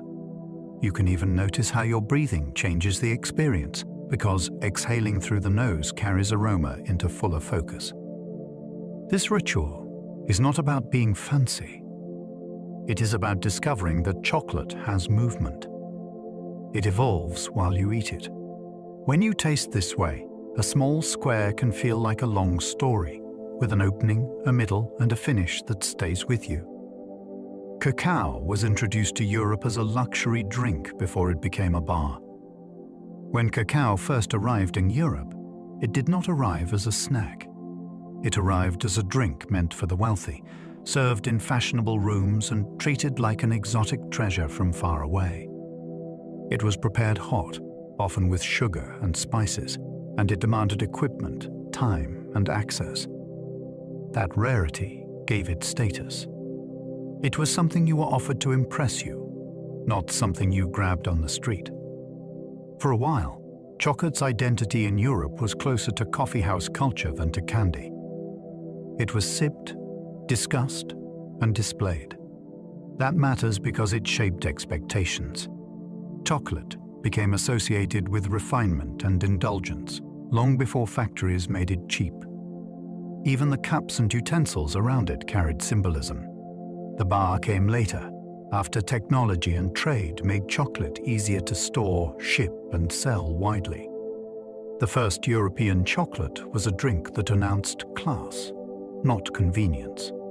Early European chocolate was often medicinal, sold as an energizing tonic. In early modern Europe, many foods were also treated as remedies, and chocolate was pulled into that world quickly. It was described as strengthening, warming, and restorative, especially when mixed with sugar, spices, and sometimes other ingredients chosen for supposed pain benefits.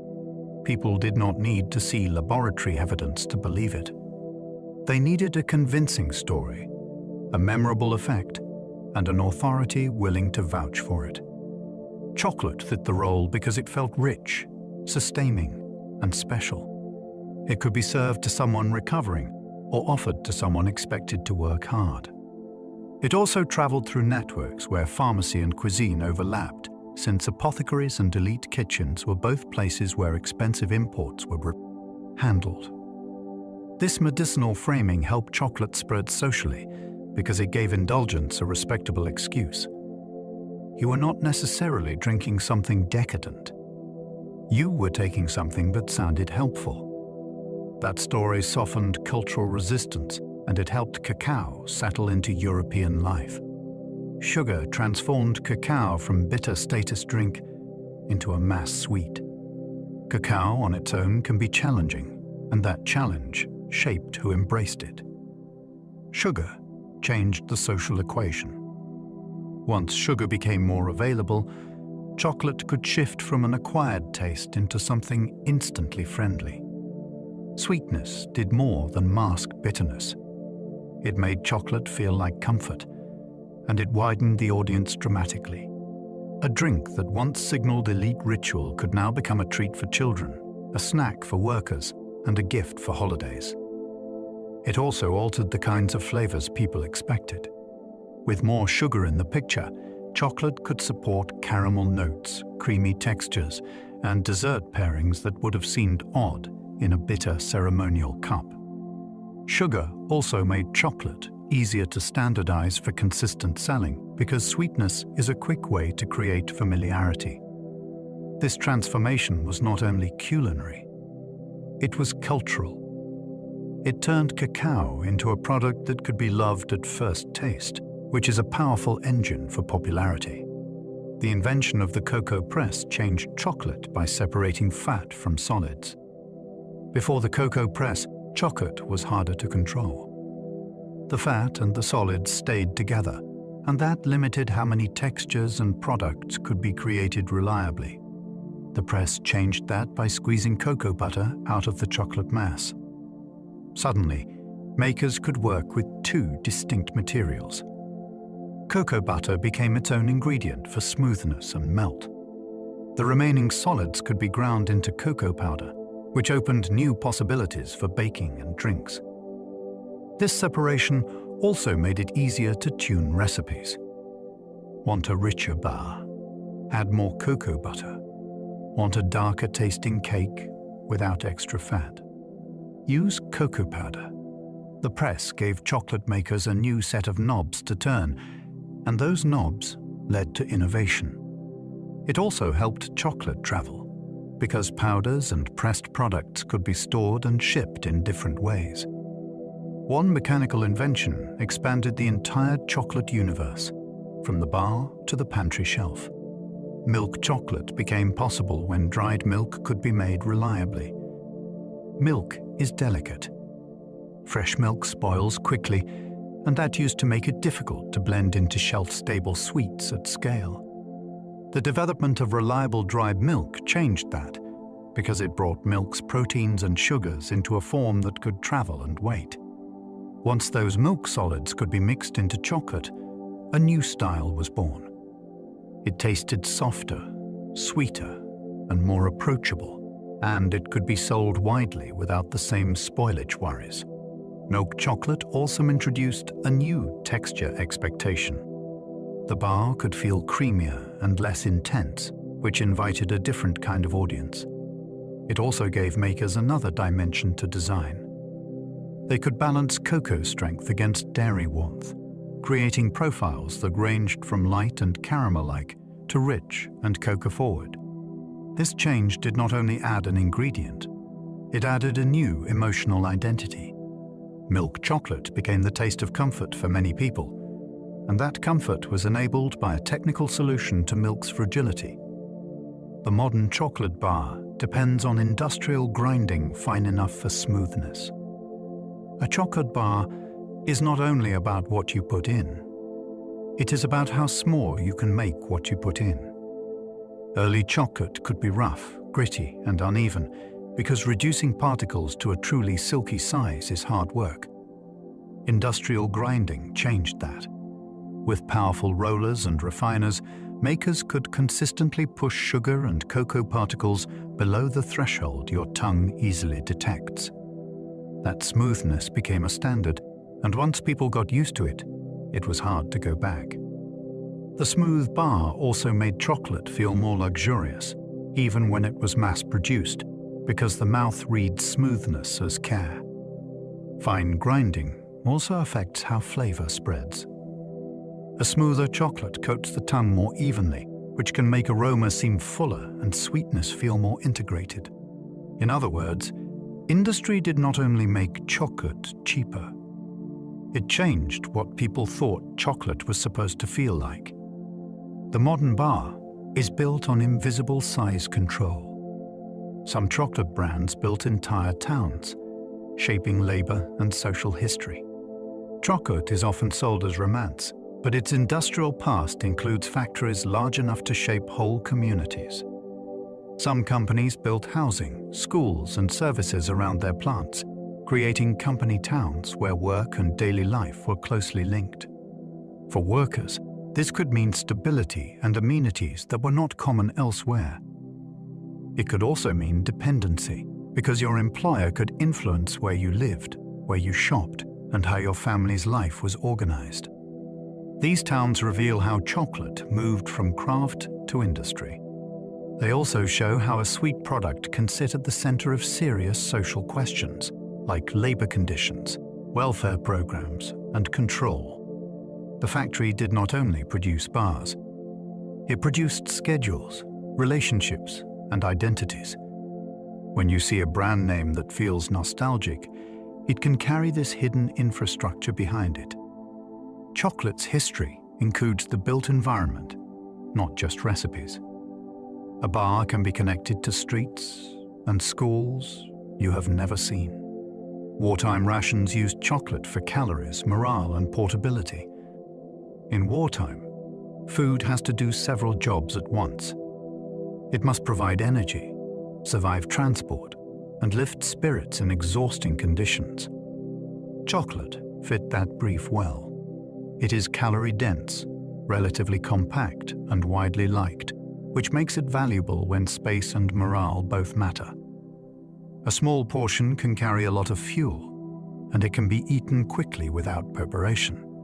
That practicality gave chocolate a serious role that contrasts with its dessert image. It also pushed manufacturers to think about durability. Chocolate can melt, and it can bloom, so making it travel-ready required careful formulation and packaging. For soldiers far from home, chocolate could be a taste of normal life, and that emotional effect is not trivial. A familiar flavor can steady the mind when everything else feels unstable. This is one reason chocolate appears repeatedly in stories of the era. It was not only a treat, it was a tool, and sometimes a comfort object. Chocolate factories once competed fiercely over texture, shelf life, and shine. Once chocolate became industrial, competition moved into details that most eaters never name. A company that could make a bar that stayed glossy longer, snapped more cleanly, and resisted turning dull in storage gained an edge on the shelf. Texture became a selling point, even when it was not advertised openly, because consumers learned to trust mouthfeel. Shelf life mattered for distribution, since chocolate had to travel farther and sit longer without looking tired. Shine mattered because the eye decides first, and a glossy bar reads as fresh and premium. This competition drove process improvements. Manufacturers refined temperature control, mixing methods, and packaging choices. They also standardized quality checks to keep batches consistent. The result is that modern expectations for chocolate are partly shaped by industrial rivalry. Many of the sensory features people now treat as normal were once advantages fought over like secrets. Behind a smooth bite is a history of engineering battles, waged quietly in factories with thermometers and machinery. Advertising helped turn chocolate into a gift symbol, not just a food. Chocolate did not become a universal gift by accident. Advertising and packaging taught people how to think about it. A bar is edible, but a boxed assortment can become a message, and that message can be romance, gratitude, apology, or celebration. Marketers leaned into that emotional flexibility. They used holidays, ribbons, and shared rituals to connect chocolate with occasions, so buying it felt like participating in a tradition. Over time, the product gained a second identity. It was no longer only a thing you consumed. It was a thing you gave to represent how you felt. This shift also influenced design. Boxes became keepsakes. Shapes became symbolic. Limited editions appeared to match seasons. The fascinating part is how quickly the brain learns this language. You can feel a social meaning in a chocolate gift before you taste anything. That meaning is manufactured in the mind, but it is powerful. Advertising did not only sell chocolate. It sold a role for chocolate in human relationships. Cocoa farming supports millions of livelihoods, yet prices can be volatile. A chocolate bar can look calm and certain, but the farming behind it often is not. Many cacao growers rely on small plots, and their income can swing with global prices they do not control. A strong harvest in one region can push prices down elsewhere. A disease outbreak or shipping disruption can change demand and supply overnight. When prices drop, farmers may struggle to pay for pruning, tools, or labor, and that can reduce future yields, which creates a painful loop. When prices rise, the benefit does not always flow evenly, because middle steps in the supply chain take their share. This is why some farmers diversify, growing bananas, cassava, or timber alongside cacao to steady income. Chocolate is delicious, but it is also a livelihood system. Every bite connects to weather, markets, and the daily math of families trying to plan a year ahead. Ethical chocolate sourcing often depends on traceability, not just labels. A label can sound comforting, but a label alone cannot tell you where the beans truly came from.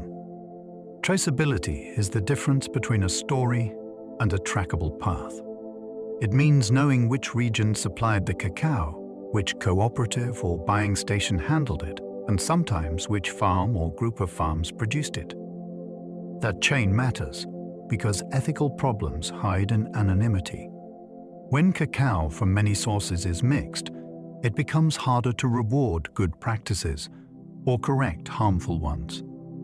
Traceable systems can pay premiums for quality and for verified standards, and they can also support training and long-term relationships. Some makers publish sourcing maps, lot codes, or direct trade details so buyers can follow the trail. This is not perfect, and it is not always simple, but it changes incentives. When origins are visible, responsibility becomes harder to dodge. Chocolate becomes less like a mystery blend and more like a product with a known biography. Child labor risks exist in cacao regions, driving monitoring and reform efforts. Cacao is labor-intensive, and in some growing areas there are serious risks that children may be pulled into unsafe or inappropriate work. That reality has pushed governments, companies, and non-profit groups to build monitoring systems, school support programs, and community-based protections. One important point is that the problem is linked to poverty and weak local services, not to one simple villain. When families lack stable income and when schools are distant or under-resourced, pressure rises. That is why solutions often focus on improving household earnings, strengthening education access, and verifying labor conditions through independent checks. Many chocolate companies now face public expectations to show evidence of progress, not only promises. Consumers also play a role by supporting brands that publish clear sourcing information and report on their efforts. This topic is uncomfortable, but it matters, because chocolate should not come at the cost of a child's safety or future. Agroforestry cacao can store carbon, linking chocolate to climate solutions. Cacao does not have to grow in a bare field. In agroforestry systems, cacao is grown alongside other trees, creating layers of vegetation that resemble a managed forest. Those extra trees can store carbon in wood and soil, while also providing shade, leaf litter, and habitat. For farmers, agroforestry can offer additional products, like fruit, nuts, or timber, which can reduce dependence on cacao alone. It can also improve resilience. Diverse plantings can help stabilize soil, reduce erosion, and buffer temperature spikes. This does not automatically make every farm sustainable, and it requires good management to avoid pests and maintain yields. Still, the idea is powerful. A chocolate landscape can be designed to support climate goals rather than fight them. When you picture cacao as part of a forested system, chocolate stops being only a dessert crop. It becomes a land-use choice with global consequences. Climate change threatens cacao yields because cacao dislikes heat extremes. Cacao is a plant that prefers consistency, and climate change is pushing many regions toward instability. Hotter days can stress trees, and shifting rainfall can disrupt flowering and pod development. Longer dry seasons can increase water stress, while heavier downpours can raise disease pressure by keeping conditions damp. Even small changes in local climate can matter because cacao already grows within a narrow comfort zone. Farmers may adapt by planting more shade trees, improving soil moisture retention, or choosing hardier varieties. In some places, production may move to higher elevations where temperatures are cooler, though that shift brings its own land and livelihood challenges. The stakes are high because cacao trees take years to mature. You cannot swap crops overnight without major consequences. Chocolate's future will be shaped not only by taste trends, but by whether cacao landscapes can stay suitable in a warming world, and whether farming communities can afford the adaptations required. Scientists breed cacao for disease resistance while trying to keep flavor. Breeding cacao is like trying to upgrade a house without changing the view. You want trees that resist disease and tolerate stress, but you also want beans that still make wonderful chocolate.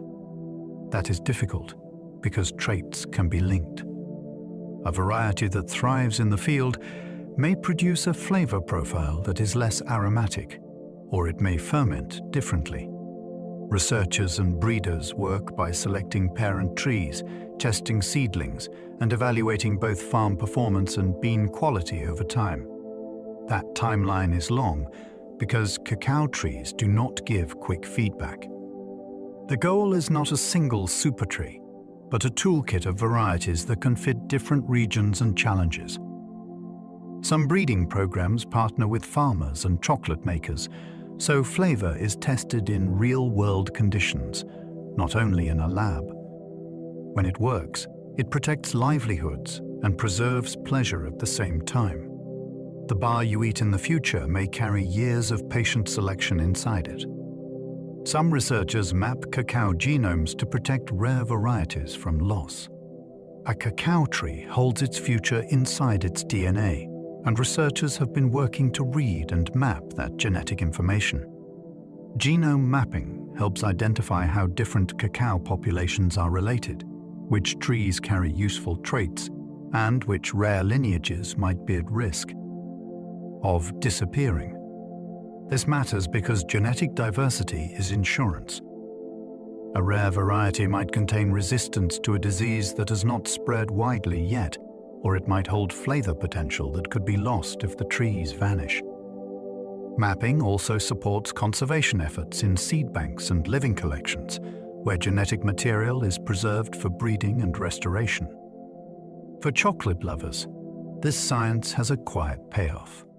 It increases the chance that future chocolate can remain diverse and resilient, rather than collapsing into a narrow set of beans. It is also a reminder that chocolate begins as a wild biological resource, not only as a factory product. Protecting cacao genetics is like protecting a language before it goes silent. New fermentation techniques can fine-tune flavor, like a microbial orchestra.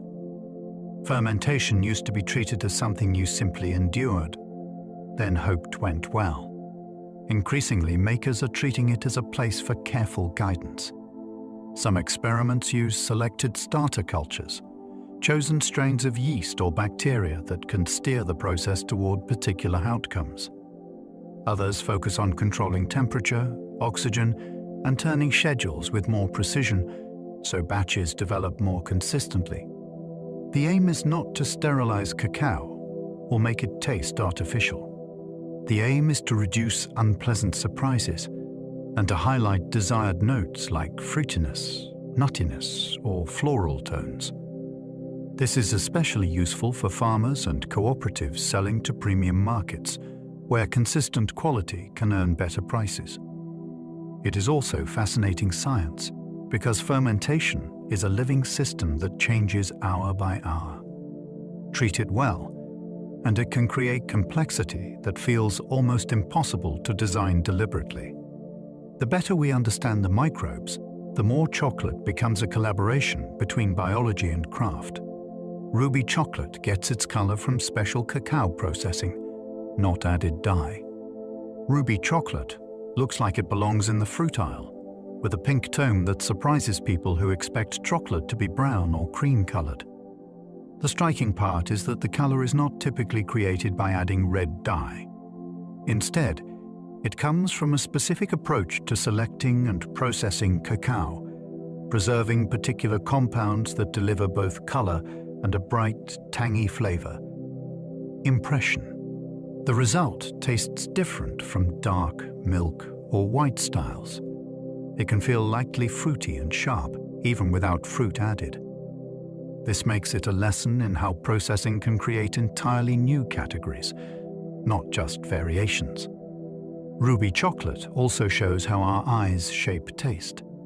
The pink color sets expectations before the first bite, and those expectations change how we interpret what we smell and feel. Whether you love it or not, it expands the idea of what cacao can become. It is chocolate as a new branch on a familiar tree. Plant-based milk chocolates require fat and protein tricks to mimic dairy. Milk chocolate is not only sweet, it is creamy, and that creaminess comes from dairy proteins, sugars, and fats working together. When makers create plant-based versions, they have to recreate that balance without using cow's milk. Different plant ingredients bring different challenges. Oat can add softness, but it can also bring cereal notes. Almond can add nuttiness, but it can feel thin if fat balance is off. Some recipes use added cocoa butter or other fats to restore smooth melt, and they use emulsifiers to keep everything blended. Protein matters too, because it affects how flavor is perceived and how the chocolate feels as it melts. The goal is not to make a bar that tastes like a salad. The goal is to make a bar that feels familiar, with a clean finish and a creamy texture. When it succeeds, it is a clever piece of food design, built from constraints and careful sensory testing. Cocoa butter is used in cosmetics because it melts and spreads smoothly. That same melt you love in a chocolate bar is useful on skin. It stays solid in the jar, which makes it easy to store and scoop. Then it softens with body warmth and glides into a thin layer that feels protective. This is why you find it in lip balms, lotions, and body butters. It can help slow moisture loss by creating a barrier, which is especially welcome in dry air or after washing. It also has a mild scent that plays well with vanilla, citrus, and floral fragrances, so it rarely fights the perfume choices around it. In older home traditions, people used it as a simple balm for rough hands and wind-chapped lips. Modern formulators like it for texture control because it can make a product feel rich without feeling greasy.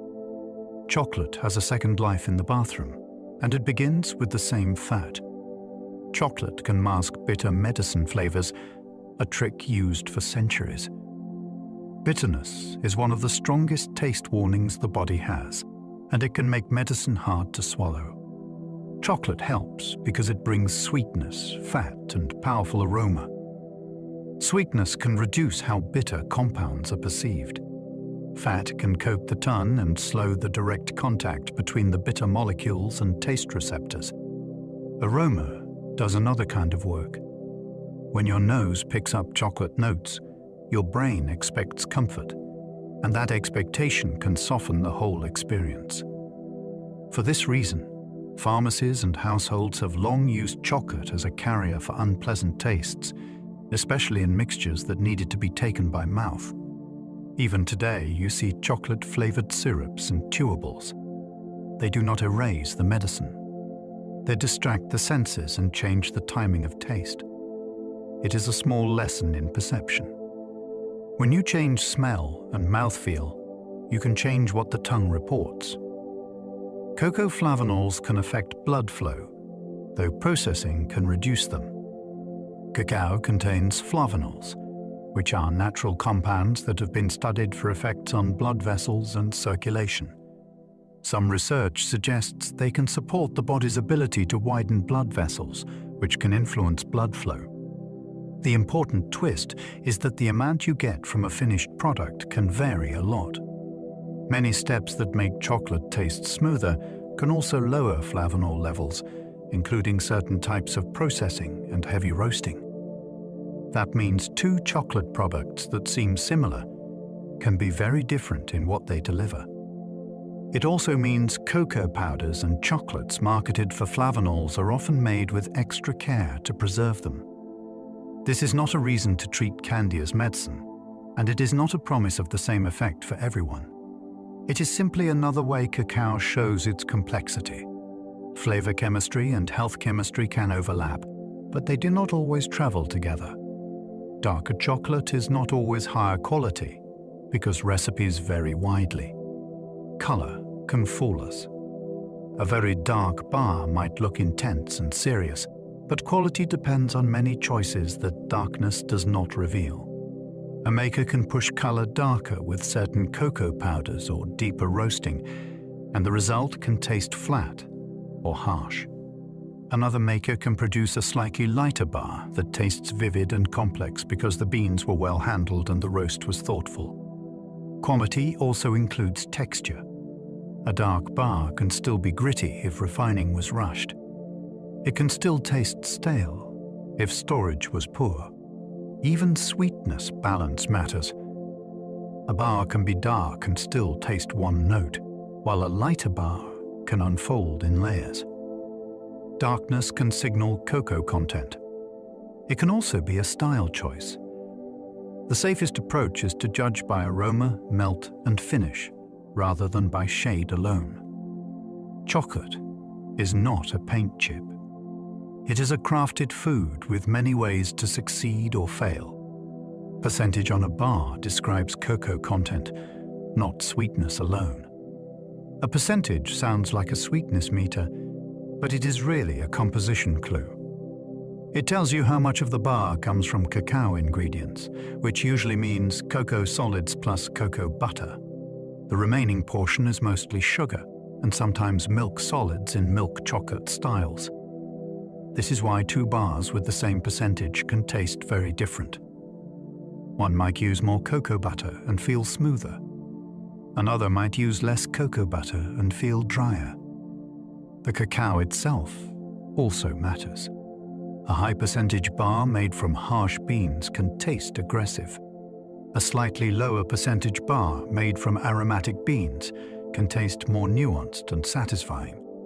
The percentage also does not tell you much about added flavorings, salt, or the skill of fermentation and roasting upstream.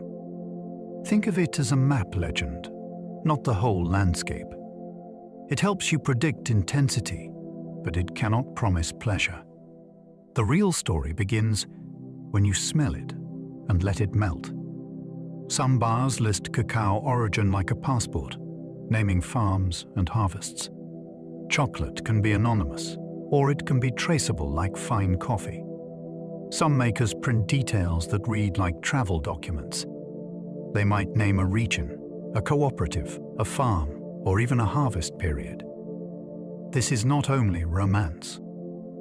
It is accountability and craft. When a maker commits to a specific source, they can build relationships, pay for quality, and learn how that cacao behaves each season. For you as a listener and taster, it turns the bar into a place you can imagine in real terms. It also invites comparison. You might notice that one origin tends toward bright fruit notes, while another leans toward deep roasted warmth. These labels can also protect farmers who do excellent work because their name is attached to the result. It is a shift from commodity to identity. A passport-style label says, "This bar came from somewhere specific, and someone is willing to be known for it." Chocolate's flavor can linger because fats hold aromas longer in the mouth. A long finish is not only a poetic idea, it is physics. Fats can dissolve aroma compounds and release them gradually as you breathe and swallow. Cocoa butter coats the mouth in a thin film, and that film acts like a slow diffuser. Even after the chocolate is gone, traces of aroma can keep rising into the back of the nose. That is why some bars seem to echo for minutes, with late notes that appear after you thought the story was over. This lingering can also change how you remember a bar. A short finish can feel simple, even if the first bite was exciting. A long finish can feel luxurious because it keeps you engaged without more chewing. It is also why water and tea pair so well with chocolate. They can clear the palate, then let you notice what remains. The melt is the beginning, but the lingering is where many chocolates reveal their best secrets. The chocolate note in perfumes often comes from the same aroma molecules. Perfumers do not need melted chocolate to create a chocolate impression. They can build it from aroma molecules that overlap with roasted cacao, caramelized sugars, and warm woods.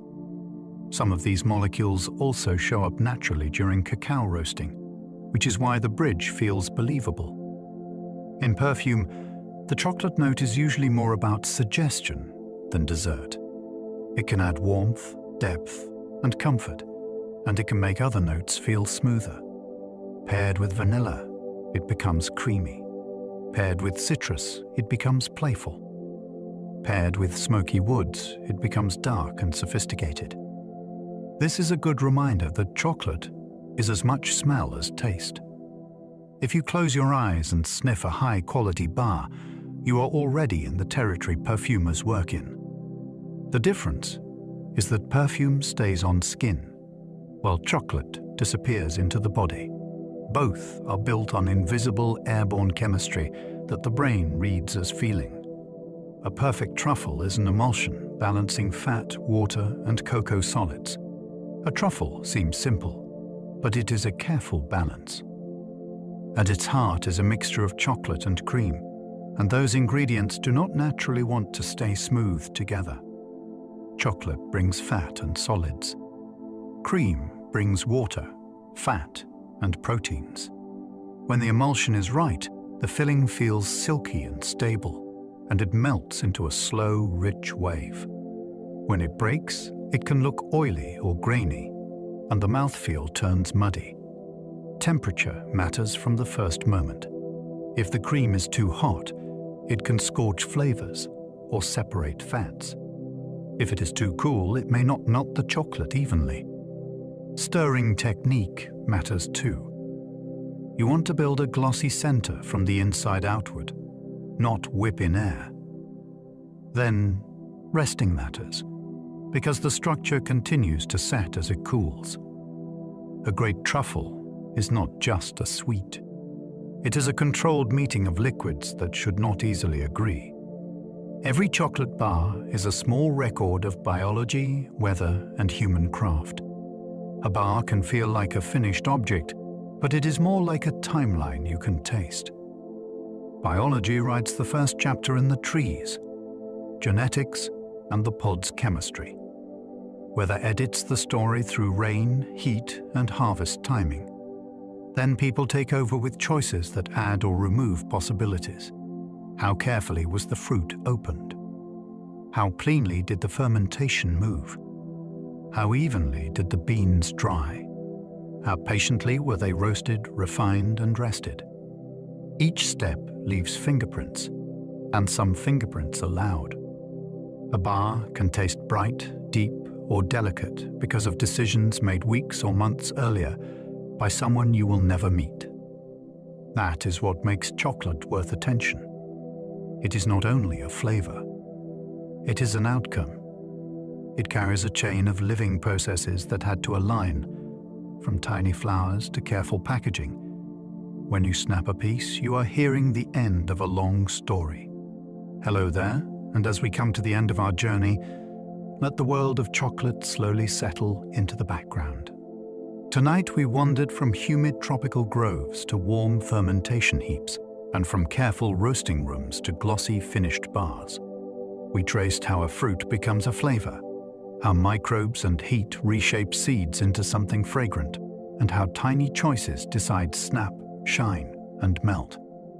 We listened for the quiet science behind sweetness, behind aroma, behind that familiar comfort that seems to arrive before the first bite. And we noticed how chocolate is never just one thing. It is agriculture and chemistry. It is history and craft. It is a chain of human hands and living systems folded into something small enough to rest on your tongue. If you enjoyed drifting through this story, you might like to leave a kind thought or tap like and subscribe, so these sleepy science journeys can reach more ears. And if you happen to still be awake, there is another video waiting on your screen now. You can let it carry you onward, one curious step at a time. But for now, you do not need to hold any details. Let the ideas dissolve, the way chocolate softens with warmth. Allow your jaw to unclench. Let your shoulders soften. Feel your breathing slow into a steady rhythm, in and out, unhurried and easy. Sleep well, and good night.